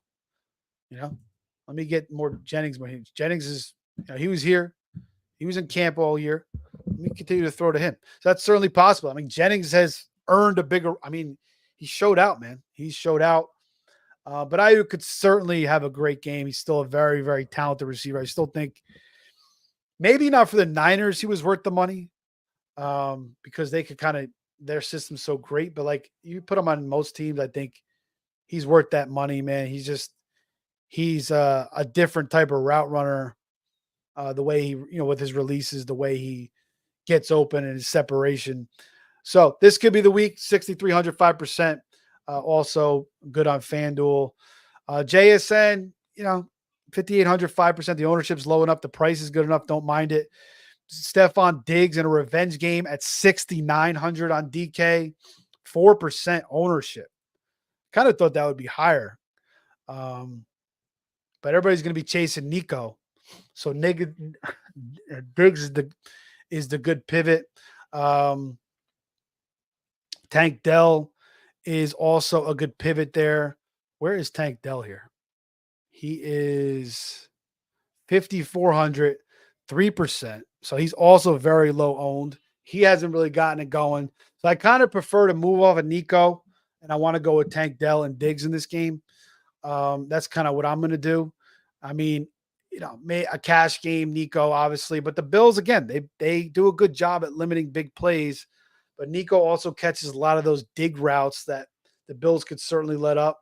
But the Bills kind of like they play a lot of that robber defense. They got like Hamlin patrolling the middle, and they disguise their coverages a lot. And they'll change up cover one and cover two, and they got that robber coming across the middle of the field. I mean, Nico could still eat. I'm just saying I think McDermott does a good job, controlling the big plays and controlling the number one wide receivers. But still, it's just the price. I think Diggs and Dell are kind of the contrarian ones I want to go with. We don't like Jacoby Myers this week. He's kind of a sit. I think he'll catch more of the Surtain shadow. Zay Flowers. People are kind of forgetting about him. 6,400, 4%. We like him this week in a shootout against the Bengals. Again, Lamar has a lot of success against the Bengals in the past. 2 shootouts, the 2 games prior. 48.5, 49 total. 6 G's, 3% on FanDuel. We like Zay Flowers a lot this week. Xavier Legette, I like him, but I don't like this matchup against 2 physical corners against the Bears. I don't think it's a good matchup. I'm not using him despite the low ownership and the cheap price. Keenan Allen, not bad, 5,800, 2%. This could be a Keenan Allen game against the Panthers here. It certainly could. But it also could be a DJ Moore game at 6,600, more expensive, 3%. Thing about DJ Moore that I kind of like this week, I guess you could say it's a revenge game. I know he still has like a house in Carolina. And, with everything the Carolinas have gone through, like, does he really want to go nuts and get revenge? And, is that going to be his mindset this week? Probably not. Prayers out to all those people, by the way. It's a hot mess up there in, Western Carolina. But DJ Moore in a potential revenge game. I haven't been paying attention. Oh, wow. Yankees didn't get anything on that. Bases loaded. Soto comes through once again, throws the guy out at home. Unbelievable. But I think he's been barking a little bit, DJ Moore, to Caleb. He's been showing his frustrations. We've been seeing the videos. There may be an emphasis to get DJ Moore going early and often here. JC Horn has not been good this year. He's been getting It's been a down year for him. Their defense is banged up in general. Secondary hasn't been bad as a whole. I guess the Panthers maybe a little bit better of late, but this could be early and often for more. Um, I wasn't a huge Caleb guy coming in. I like Daniels, but he's seemingly getting a little bit better every single week. Maybe it's his best game of the year here, and DJ Moore is the biggest benefactor. 3%, 6,600 on DK, 6,400, 8% on FanDuel. Again, guys, we will get back to the chat as we finish up these receivers, and we'll finish it off. We'll finish it off with tight end and defense, and then we'll get into the chat. We'll see what you guys are talking about there real quick. I don't want to forget about you guys completely. Again, if you got any super chats, send those in. Appreciate that. Like, subscribe to the show. We like that as well. So much good sports going on right now. College football, NFL, baseball playoffs, NBA is getting started soon. College basketball getting started soon. We'll be covering some of that as well, guys. All right. Keeping on with these receivers, guys. And, even if you're here for season-long redraft, you can kind of apply this to your season-long lineups as well. And the Royals go up 1-0. Back to the receivers. Terry McLaurin, 6,100, 4%, still low ownership, still a good price. Him and Jaden are getting it going. Again, I mentioned how Terry is good against man. Daniels against the Browns man defense of Jimmy Schwartz might opens up some things. He may scram a little bit. But Jimmy Schwartz could certainly do a good job. I think a lot of people are going to probably bet the Commanders based off past performances and watch the Browns go out and cover this spread or maybe win this game outright and get it done. It's just the ebbs and flows of the NFL. When you expect something to go one way, it just goes the opposite. So it could be, maybe it's a down game for Daniels. It's possible. I'm not as excited as it was for Daniels, the past couple of weeks, especially week 1. I hit him.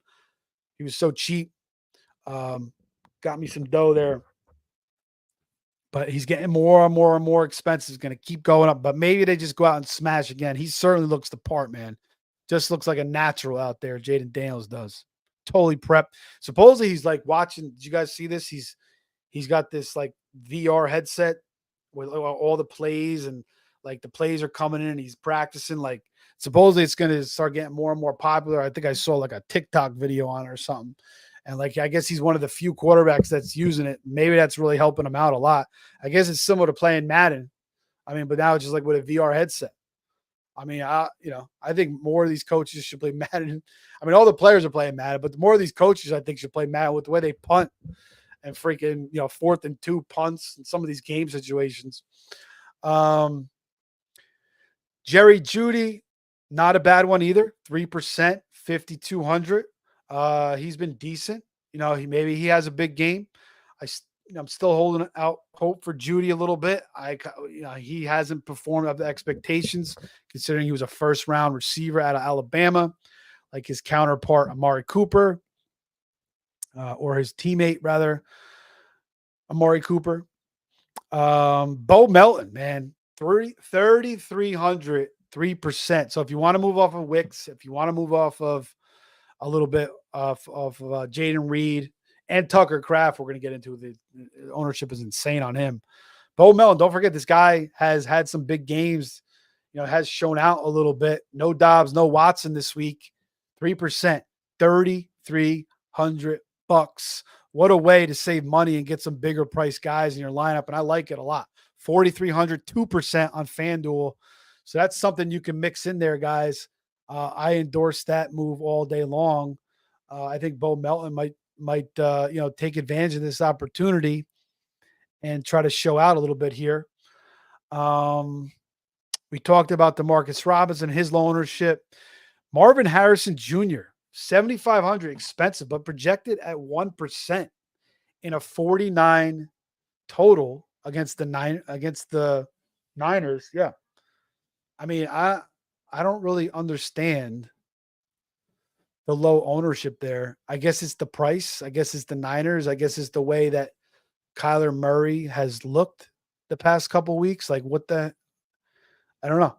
I mean, even in the last game, didn't he score early?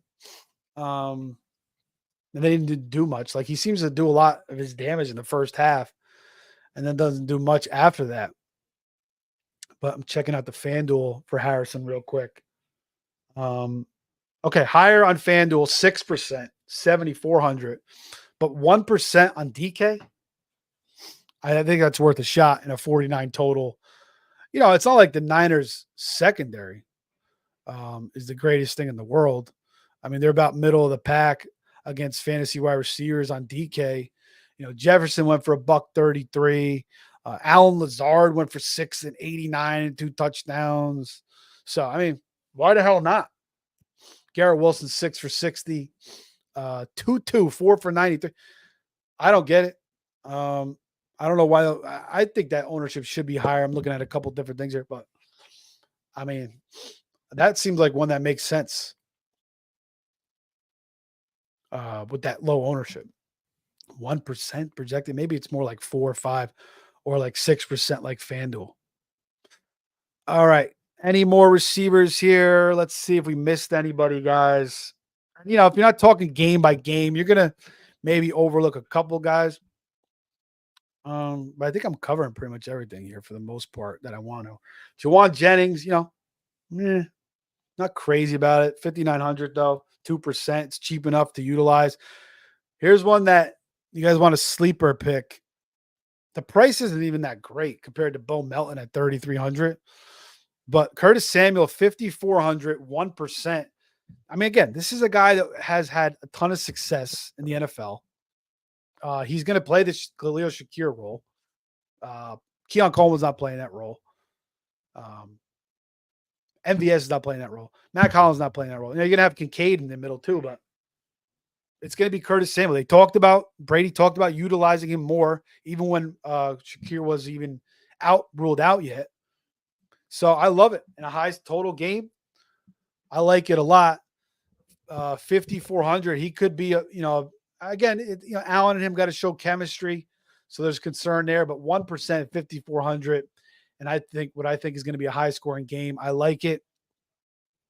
Jalen Tolbert, 5,100, 1%.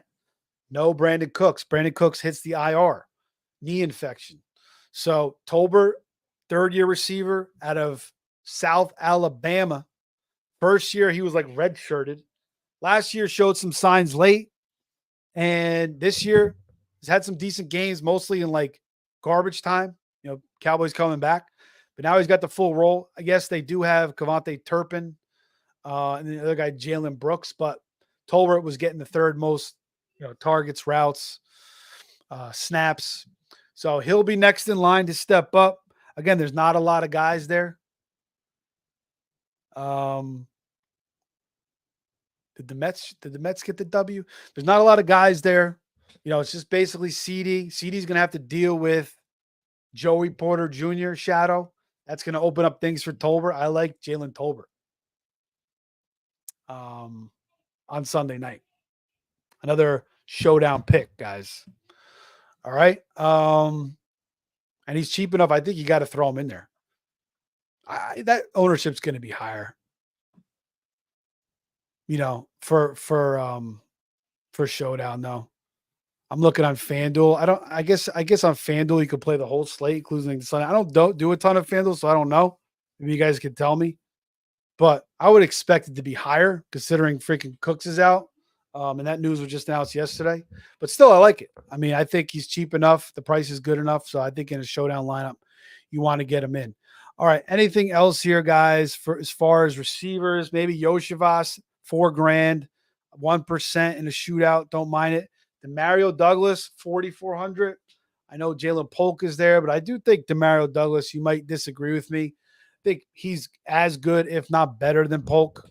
Kind of different, I guess a little bit different receivers, but they both kind of play underneath. Maybe Polk's a little bit better at going deep, and Polk's only 3,700, but I like Demario Douglas better.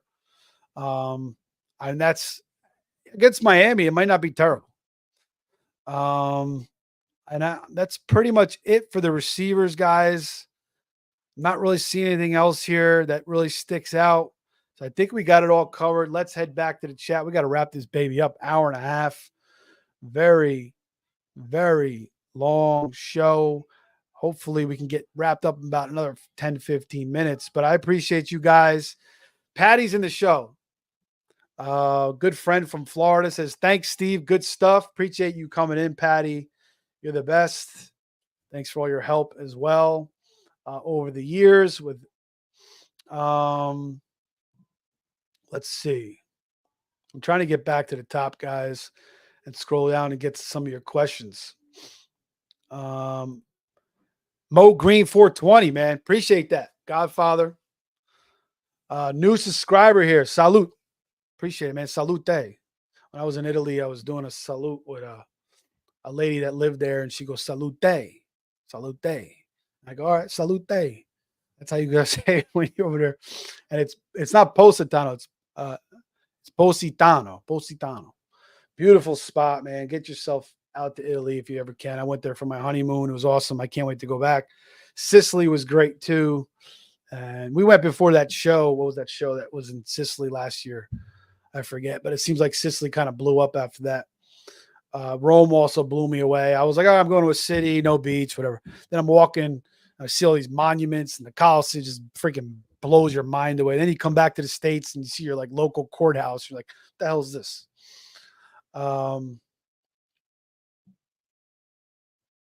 Let's see what we got. Somebody had a Wandale question. All right, here we go. Jose Rodriguez says flex James Conner, Brian Thomas Jr., or Wandale Robinson. I would go with Brian Thomas Jr. once again. I think he gives you the most upside there. Don't mind Wandale. That's kind of a safe pick because you know he's going to get the targets. But I think Brian Thomas Jr. I really like a lot there in that spot. Both spots, you know, it doesn't matter there. I like both guys. Both the ownership's low enough, I believe. On Brian Thomas. I think I went over that. Brian Thomas Jr. is, he's only 8% on FanDuel, so he's lower than Wandale on both sites. And he's cheap enough, 5,900 versus Wandale's 56. I think you go with the upside play and Brian Thomas Jr. Even if it's for a redraft, I would roll with it.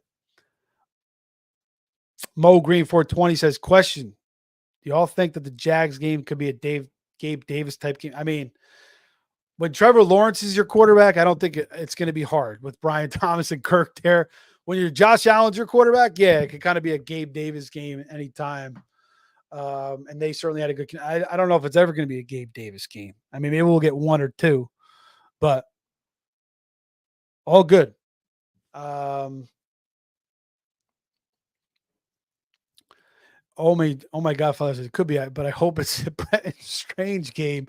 We're going to get into him a little bit.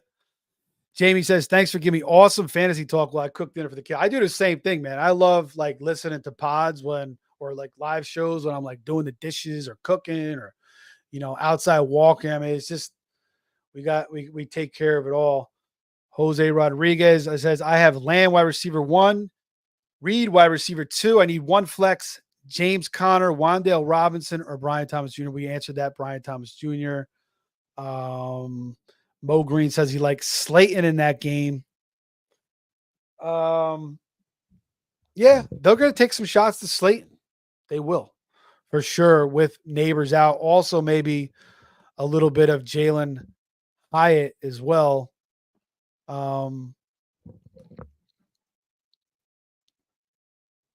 But, you know, the thing about it is those Seattle corners are tough, man. You know, I think they match up pretty well with those Giants receivers. King J says, is Deebo Samuel for ETN and DJ Moore a fair trade? Man, I don't know what the rest of your team is. But, I obviously I want Deebo the most. ETN, I think we'll get it going though, and DJ Moore should get better as Caleb gets better. So I think it's fair. Yeah. I think I'd want to keep Deebo. I don't know what the rest of your team is, but don't mind it. Oh my God, Father says love T at that savings. I agree. And he's been the man, answer a lot of questions. Rye is sexy on Twitch. Says, what's up, man? Can you help with quick fantasy question? Yes, we can. Start not two. Najee, ETN, and Achan. I'm going to go with Najee with Warren out, with Cordell Patterson out. Going to catch a lot of passes Sunday night against the Cowboys from Jay Fields, JF1, ETN or Achan. With Mostert back, with the way Achan's looked, Patriots defense is still somewhat formidable. Tyler Huntley, I don't know. I don't mind going ETN in a Jags desperation game here. Tanks Bigsby will still get work, but it's close. I think I'd go with Najee and ETN, but Achan is, if you need the upside, if you need a lot of points, you look at other teams' lineup, maybe throw Achan in there. Zach Linton, our boy. Leggett, Ram or Madison PPR, 0.1 per carry. Interesting. I don't like Leggett against the Bears in those physical corners. I do like Leggett going forward. I like him as a talent. I just don't like Andy Dalton against this Bears defense and against those corners this week. Can Leggett body them? I mean, if Leggett bodies a couple of these corners this week, I mean, freaking lights out for Leggett the rest of the year. I want to see it first. I don't like the matchup. So Ram with Gibson now in the mix. Maybe go with Madison getting all the work with that 0.1 per carry. Again, the Broncos isn't great, but maybe he gets 15, 16 carries. I think you're really going to use Dylan Laub a lot. Should be a tight-knit game. The game script should be decent, and Madison still gets work in the passing game. And then, I think Ram is obviously the better running back, but Madison, as much as he got shit on last year, and has got shit on the pass. I mean, people were excited about him. When you watch him on tape, he always looks good. He runs hard. Just like his production never really comes through. But I mean, Ty Chandler outperformed him last year. Wasn't a great look. Then he got shipped off. But I mean, he's been better than Zamir White for the most part. I mean, I think people were too high on Zamir White this year. I'm glad I didn't really get much of him. Actually, maybe one share in best ball. I don't know. But I am Madison with the work. Drop a Dunze for Keon. That's tough. That's a tough one, man. I like, obviously, Josh Allen. I think Coleman's going to get better and better as the season goes on. Dunze's got Allen in front of him, DJ Moore in front of him, Caleb throwing the ball. The Bears are a hot mess. It could be a wash. If you want to do it, I don't mind it. Could burn you too. It's not something I think you need to do. I do like the potential of Coleman maybe getting. I didn't really like Coleman too much as a prospect. To be honest, I didn't really like Dunze as much as a lot of the other guys either. So I wasn't really high on either guy that much coming into the year. But if you want to do it, I don't mind it. Start 2 from Rai Pansa, ETN Najee, and Achan. Did we answer that one already? Let's go Najee and ETN. I think the other guy had the same question. Rai is sexy. Rai Pansa is the same guy, I think. One guy was on Twitch, one guy was on YouTube. Bo Melton. No, Bo Melton, baby. Bo Jackson, Bo Melton. Yeah, we like it in DK. 3,300. We like it in FanDuel, both low ownerships. Should be a little bit higher now with the Dobbs out, but still like it to get those more expensive guys in your lineup. Michael Lopez, no dumb questions, man. Probably a dumb question. No. Should I start Flacco over Huntley? 12-team, full PPR redraft. I have Goff on bye. Thanks in advance. Yeah, go Flacco over Huntley. Not a dumb question, man. Huntley, he could run a little bit, but we got to go with the veteran and Flacco. He's looking pretty good. Last year, he looked terrible on the Jets, but everybody on the Jets looks terrible. Although he did have like that 400-yard game, I think against the Browns, Flacco, when he was on the Jets. But then remember, he played against Skylar Thompson week 17, and he lost 9-6 against the Dolphins. And that's when I gave up on Joe Flacco. But they weren't protecting anybody. He was getting sacked up and right. You got to give him a little bit of protection. You give him some protection, he could tear you up a little bit. Colts have a pretty good offensive line, and they got the weapons around. Their Jets pretty much had nobody to throw to. The Jets just total disgrace. I was watching a game last, I don't know, I guess it was because Rodgers and Darnold are playing each other this week in London, and it was when Rodgers won the Packers and Darnold was on the Jets. The Jets had like Chris Herndon, Richie, Robbie Anderson, Elijah McGuire. I mean, their team was a complete disaster. And even the Packers sucked that year. I don't know if Rodgers got hurt that year or what happened. HN or Ford from SK, half PPR. We like Ford. I think he's going to catch more balls this week. Again, I mean, it's HN, right? He's probably going to be higher in all the rankings. I just don't. I don't like the way he's looked the past couple weeks. You know what? I'll say HN here. Most are coming back. I'll go with HN here. I think I just got to go with HN, but I think Ford could definitely beat him here. It's very close, closer than you think. I don't know if HN's completely healthy. We talked about it earlier. I think McDaniels used him a little too much in that ankle injury game. All right, guys, let's wrap it up. We got to all the questions. You guys got a super chat. We'll get into it. Almost 2 hours going here. $1.45 so far. Let's get into the tight ends. This will be pretty quick. There's not many that I like this week, and there's a couple that I'm going to fade. Oh, Torres, 2-run homer. Let's go. 2-1 Yanks. Hell yeah. All right. Off Waka. This guy, man. Come on, Waka. I remember I had like he wasn't that good for the Cardinals. I remember he was like a 4 or 5 ERA guy. Now he's been beast, I guess, of late. But anyway, back to the tight ends. Tucker Kraft to me, 26%. That's insane. He was a big waiver pickup. I like Tucker Kraft coming into the draft over Luke Musgrave. High ownership, a little bit better on FanDuel. He's behind Ferguson, projected 5,300, but the price on DK 3,500 is just so great that you can fit him in so many different things. So it makes sense to use him in some of your lineups for sure, especially with Dobbs and Watson out. But if you want to fade, it could be a little bit more Bo Melton. It could be a lot of Josh Jacobs. So it's not going to be a total smash. Colby Parkinson, 17%, 3,700. I can't back that. And the one thing I will say here is Davis Allen. Nobody's going to own his ass. I think he's playing this week. Maybe Davis Allen gets a little bit more work because Colby Parkinson hasn't been doing anything. I mean, what has he done the past couple games? Let me just look at his numbers real quick.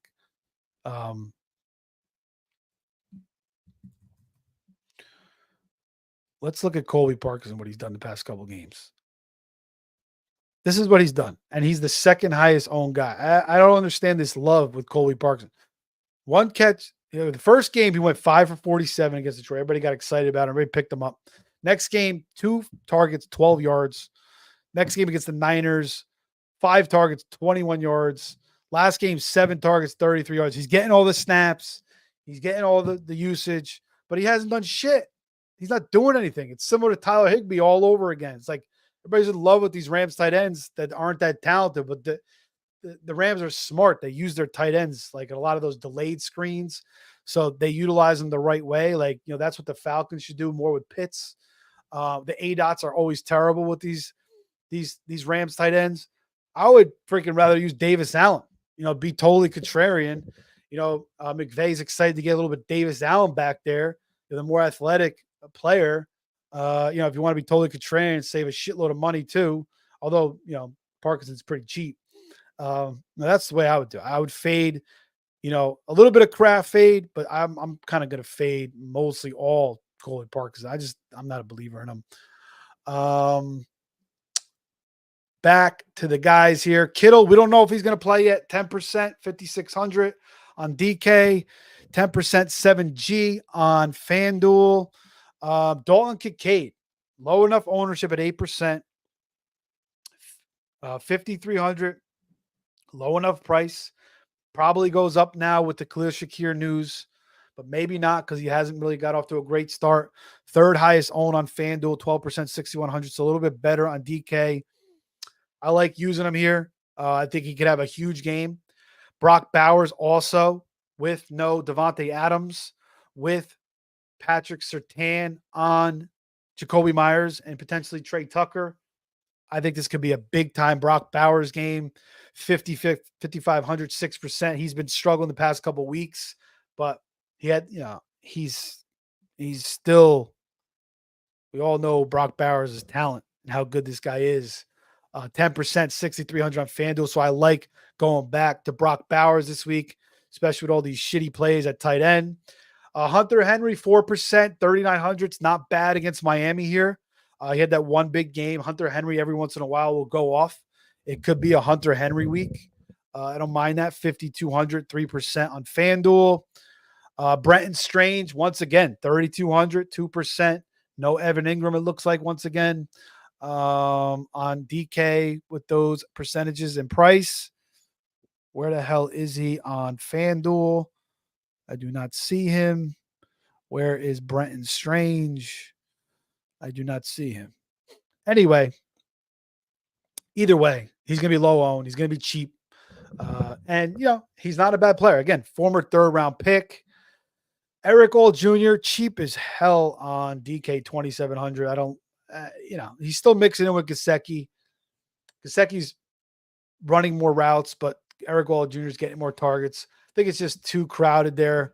So I don't like either guy. Now we're going to get into the what I think can win you some lineups this week. Mark Andrews Jr., $4,000, 1% on DK. Did I say Mark Andrews Jr.? It's time for me to get off the show and talk a little too long. Mark Andrews Jr. Maybe we do need Mark Andrews Jr. out there to actually step up for Grandpa over here, who's not getting it done. 5,900 on FanDuel, 0%. So everybody's just giving up on Mark Andrews here. I get it. The snaps are low. The routes are low. Freaking Charlie Kohler's out there. But you got to remember what Harbaugh said 2 weeks ago. We are going to do this game by game and go with the game flow. There's going to be games where we're going to run the ball. We're going to go with heavy packages. That's when you're going to see Charlie Kohler, and Andrews not going to run the routes. Then there'll be other games where Andrews is going to be more involved in the passing game. Has he lost it? Has he completely? I don't think so. I mean, again, he did get into a car accident. I think he had another injury coming into camp as well. So maybe that's affecting a little bit, but the ownership's so low. The price is so low. It's time to use Mark Andrews here in a matchup against the Bengals, a shootout. Again, 2 high-scoring games. I said it 19,000 times already if you've been listening to the show. And also Isaiah Likely. Again, cheap, low-owned. Both these guys I would use, mix it up. I think one of them could smash, maybe both of them. I think Lamar is going to have to be chucking a little bit more this week against the Bengals, who I think are going to do a pretty good job on offense. Maybe I'm entirely wrong. But again, why not with all these tight ends that don't look that great? 4,000. So low owned. And then, Ferguson's in the Sunday night game. So, you probably want to use him in the showdown. But maybe you want to use Tolbert. Or maybe you want to use Freiermuth and move off of Ferguson. Freiermuth 5%, 5,200. Any other guys here we are seeing at the tight end position? One guy I'll say is David Njoku. Do we know he's playing yet? It's still up in the air. If he's playing, the ownership might still be pretty low. It might go higher considering the rest of these tight ends look so brutal this week. But 5,500. The ownership looks very low on both sides, basically, 0, 1%. If he gets activated, though, we'll go up. Still like using him. He was having a good game week 1 before he got hurt. I don't know if he's fully ready yet. Sound like he practiced, then he didn't practice. I don't know what the hell's going on. He's got that high ankle sprain. Very, very tricky. Trey McBride actually is the guy that was practicing, was cleared for the concussion, and then he popped up with another injury, and I think he was limited in practice. So now we don't know if McBride's going to play this week again. So that's bad because McBride was a high pick in fantasy drafts. I had him as my tight end 1. FFPC, he was a high pick, tight end premium. But if he's playing, if he's out there, 5,900, 5%, love it. In a 49 total, he could definitely be better than Marv, although we talked about Marv in that 1% ownership.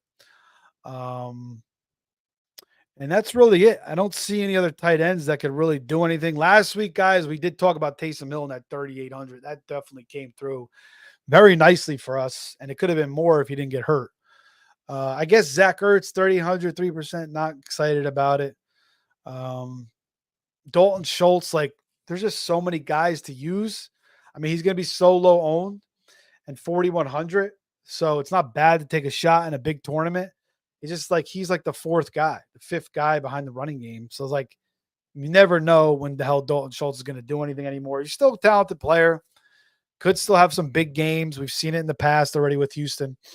But, there's safer picks here, I think, with, I'd rather use Andrews. I'd rather use Likely, obviously. They're about the same price anyway. They're cheaper, and they're just the same ownership. Hunter Henry, I think I prefer. Bowers than Kincaid. I'd rather pay up for those guys. We're going to fade Parkinson, and we'll have a little bit of Kraft, but we're mostly going to fade him too with that really high ownership, despite that $3,500 price, although that helps you get a little bit more creative with your lineups. All right, couple defenses, and then we'll wrap this baby up. Maybe we'll finish off the chat. Broncos D, 22% ownership on DK against the Raiders. We like that. Their defense has certainly looked very good. 4G on FanDuel, 14% owned on FanDuel. Panthers D, 14%. I'm not using Panthers D. No. New England D, 10%. Not bad, but I'm still not thrilled with that. Browns D. I don't really want to use that either. Seahawks isn't a bad one. Seattle against the Giants, 3,500, 8%. I kind of like that a little bit. 4,800, 6% on FanDuel. Raiders isn't a bad one. I mean, Bo Nix is not exactly lighting it up, and he's throwing some bad picks. We're going to get Max Crosby back this week. Everybody's saying Antonio Pierce is losing the team, but they're 2-2. They beat the Ravens on the road. They won last week, 3,200, 4%. Not bad. Bills isn't a terrible one, 2,800, 3%, but not something I really want to use for upside. Dolphins, their defense stinks. Bears, 3,600, 2% owned. I like that against the Panthers. I'd pay up for them with the low ownership. Oh, wow. Freaking 2-run homer. Holy shit. Royals having some fun out there. Not a good sign. Hopefully that the crowd stays up. But yeah, I like the Bears, paying up for them. I like the Broncos. Don't mind Seattle. And the last one I'll say is 49ers. Got to pay up for them. But I like that 3,700. Maybe Kyler takes some sacks, maybe throws a couple picks. Not a terrible one, but I'd rather pay up and use the Bears than the Niners this week. And then the last one here would be the Packers. Stafford's probably going to have to throw it a lot. Again, it's Matt Stafford. He's pretty damn smart. But he may take some sacks here. It's not a terrible price at $3,000. Very low ownership. But Broncos is going to be the most highly owned. So if you want to move off of them, don't mind Seattle. Don't mind paying up for the Bears and maybe the Packers as well. Am I missing any defenses there, guys? I don't know.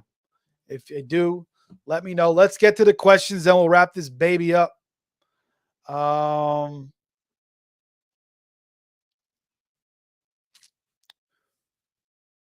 Zach Litton, Akers or Whittington, same format as the last question. Whittington for the upside. Akers might be safer, I guess. I think Whittington's going to have a good game regardless. I think he gives you 10 points. And I think Akers I don't know if his ceiling's that high. So I think he may give you 10 points too. So I think I'd roll out Whittington. Although, again, the way you beat Buffalo is you run the ball. But again, they're using Dare Ogunbowale too. He's getting a lot of snaps. So Pat Muth or Andrews. I just talked about Andrews for DFS purposes. I like him as a sneaky play. But I think Muth might be the safer play. We saw him score last week. And he's always been a good player. And again, there's not a lot of guys there. It's Pickens, Jefferson stinks. Calvin Austin. It's going to be Pickens, Najee, Muth. So I like Muth, even though Andrews could certainly have a big-time game this week. Yes, I would pick up Mark Andrews if he's out there. Depends on who you're cutting. But, I mean, I'm not giving up on Mark Andrews just yet. It just might be kind of inconsistent. But, again, you might have to just play matchups here and, like, games where they're going to have to throw more, like this game. Although, you kind of maybe expecting them to throw a lot versus Buffalo last week. But, again, Buffalo's historically their weakness has been run D. So, and the Bengals run D sucks too. Not to say Derrick Henry may just, get 30 carries in this game. Certainly possible. But I just, I'm kind of playing the matchup a little bit here with Andrews. I think he'll have a nice week, but he's not going to be the old Andrews of old. But I would grab him and stash him if you could. Depends on who you drop. Achane or Dontavian Wicks, week 5 full PPR. I'm going with Dontavian Wicks with the way Achane's look, with the way the Miami offenses look, with Mostert coming back. Ferguson or Kraft for FanDuel. We're going Ferguson. Yes. Oh, FanDuel. My bad. I was thinking redraft. Sorry. Depends what kind of lineup you're playing. Are you playing a 50-50? Are you playing FanDuel.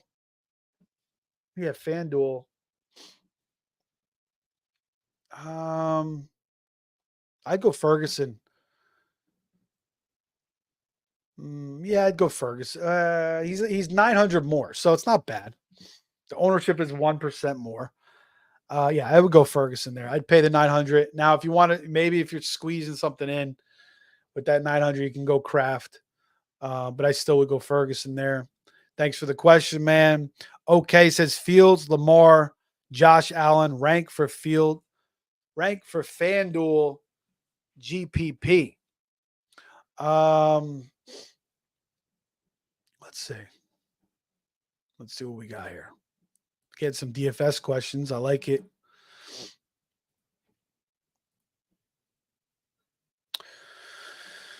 Where's Fields at as far as ownership here on FanDuel? Fields is at 8%, 7,600. Lamar is 8,800, 13%. And Josh Allen is 9,300, 8%. Considering the price, I would go Fields. Lamar has the highest ownership. So I think I'd move off that. I go 1,200 less with Fields, so I still think we'll have a nice game. Still gives you that rushing upside. Again, the Cowboys defense is banged up. Allen, 1,500 more. Or 9,300, same ownership. But I would go Fields, man. I like the ownership lower than Jackson. Same as Allen. I think Allen could have the best game. Jackson could have the best game. But Fields, I think, will stay pretty close to these guys. Should have a game in a big game in his own right. And you can fit some better things in there with that cheaper price at 7,600, especially off Allen's 9,300. Victor Blanco says, was Brody Hope all well? Sticky situation. I got 2 running backs, 2 flex, 2 receivers, league bye, and injuries. So do I start Jalen Tolbert over Darius Slate and Bo Melton? Also, Tyrone Tracy over Rico. Steelers D, I'm going to go with Tracy. I like Tyrone Tracy to catch some balls this week. Keeping up in that game. Definitely Tolbert and Melton is close. I don't really like Slayton in that matchup against the Seahawks. It's a little bit more control for Tolbert this week, with Porter on CD.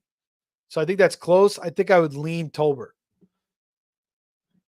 Big Dog or Lamar? Can you even play them together? Yeah, I mean, you could have played them together last week. It looked good, right? So, I mean, Lamar had 3 touchdowns. Henry went off. I mean, it could be a Lamar, throwing 3-4 touchdowns, maybe 200 yards. And then maybe, Henry gets a buck and a touchdown too, buck. So, I think I'd rather go. If I had to pick one, I don't know. That's tough to say because I think they'll both have nice games.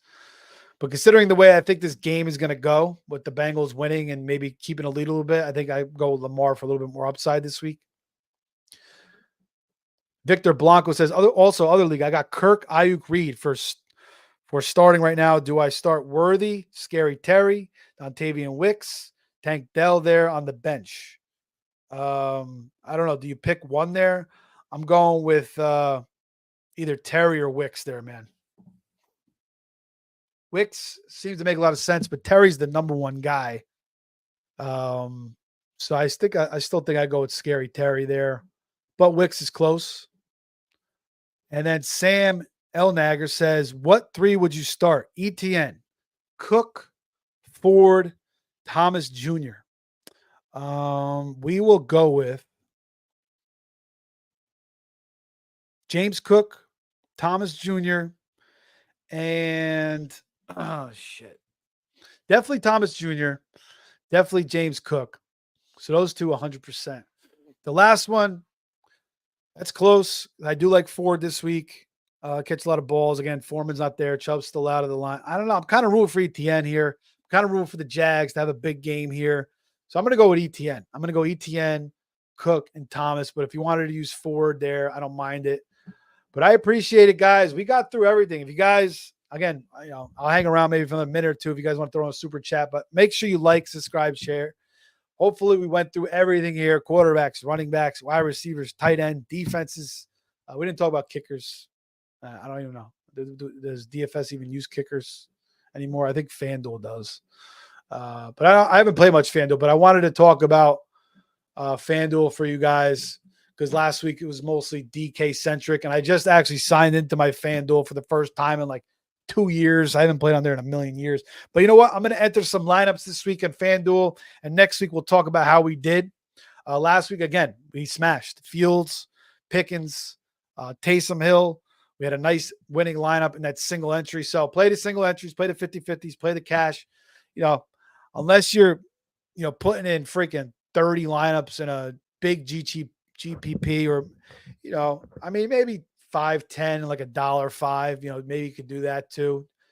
Go for the gusto, play the lottery ticket, and you can mix it up. You could certainly hit and win some money back, but don't go too crazy on those. What I suggest, try to stick to those other ones that I mentioned in the former. So, guys, we appreciate you staying with us all show. Jamie says nobody likes kickers anyway. I think they got to widen those goalposts. Maybe these kickers are just dominating. Although you still see a lot of these kickers, man, like closers, they're hot, like Justin Tucker. And now all of a sudden he's struggling. But again, guys, I appreciate everybody joining us tonight. We got one more from our boy, Tyler Sperry. We'll answer it. He did hit us up with a super chat earlier. Jerome Ford, Hunt, Dell, start to Hunt, no injury designation. I think we answered this before. And I did say Ford and Dell. I still like those two over Hunt. Again, I don't know what Hunt's going to show. He did, he looked decent last week, but I like the Saints to win this game. I'll probably take them on the money line, but I would still stick with those two, my man, Tyler. So appreciate it, guys. We will see you soon. Tomorrow, more start sit. And back next week, again, fffaceoff.com. Face Off Sports Network. Like, subscribe, share. Hit the like button if you didn't already. Hit the subscribe button if you didn't already. Hit the notification button if you didn't already. We'll be back shortly. And that's it, guys. Thanks for the show. Enjoy the games. All the best this weekend. Take care.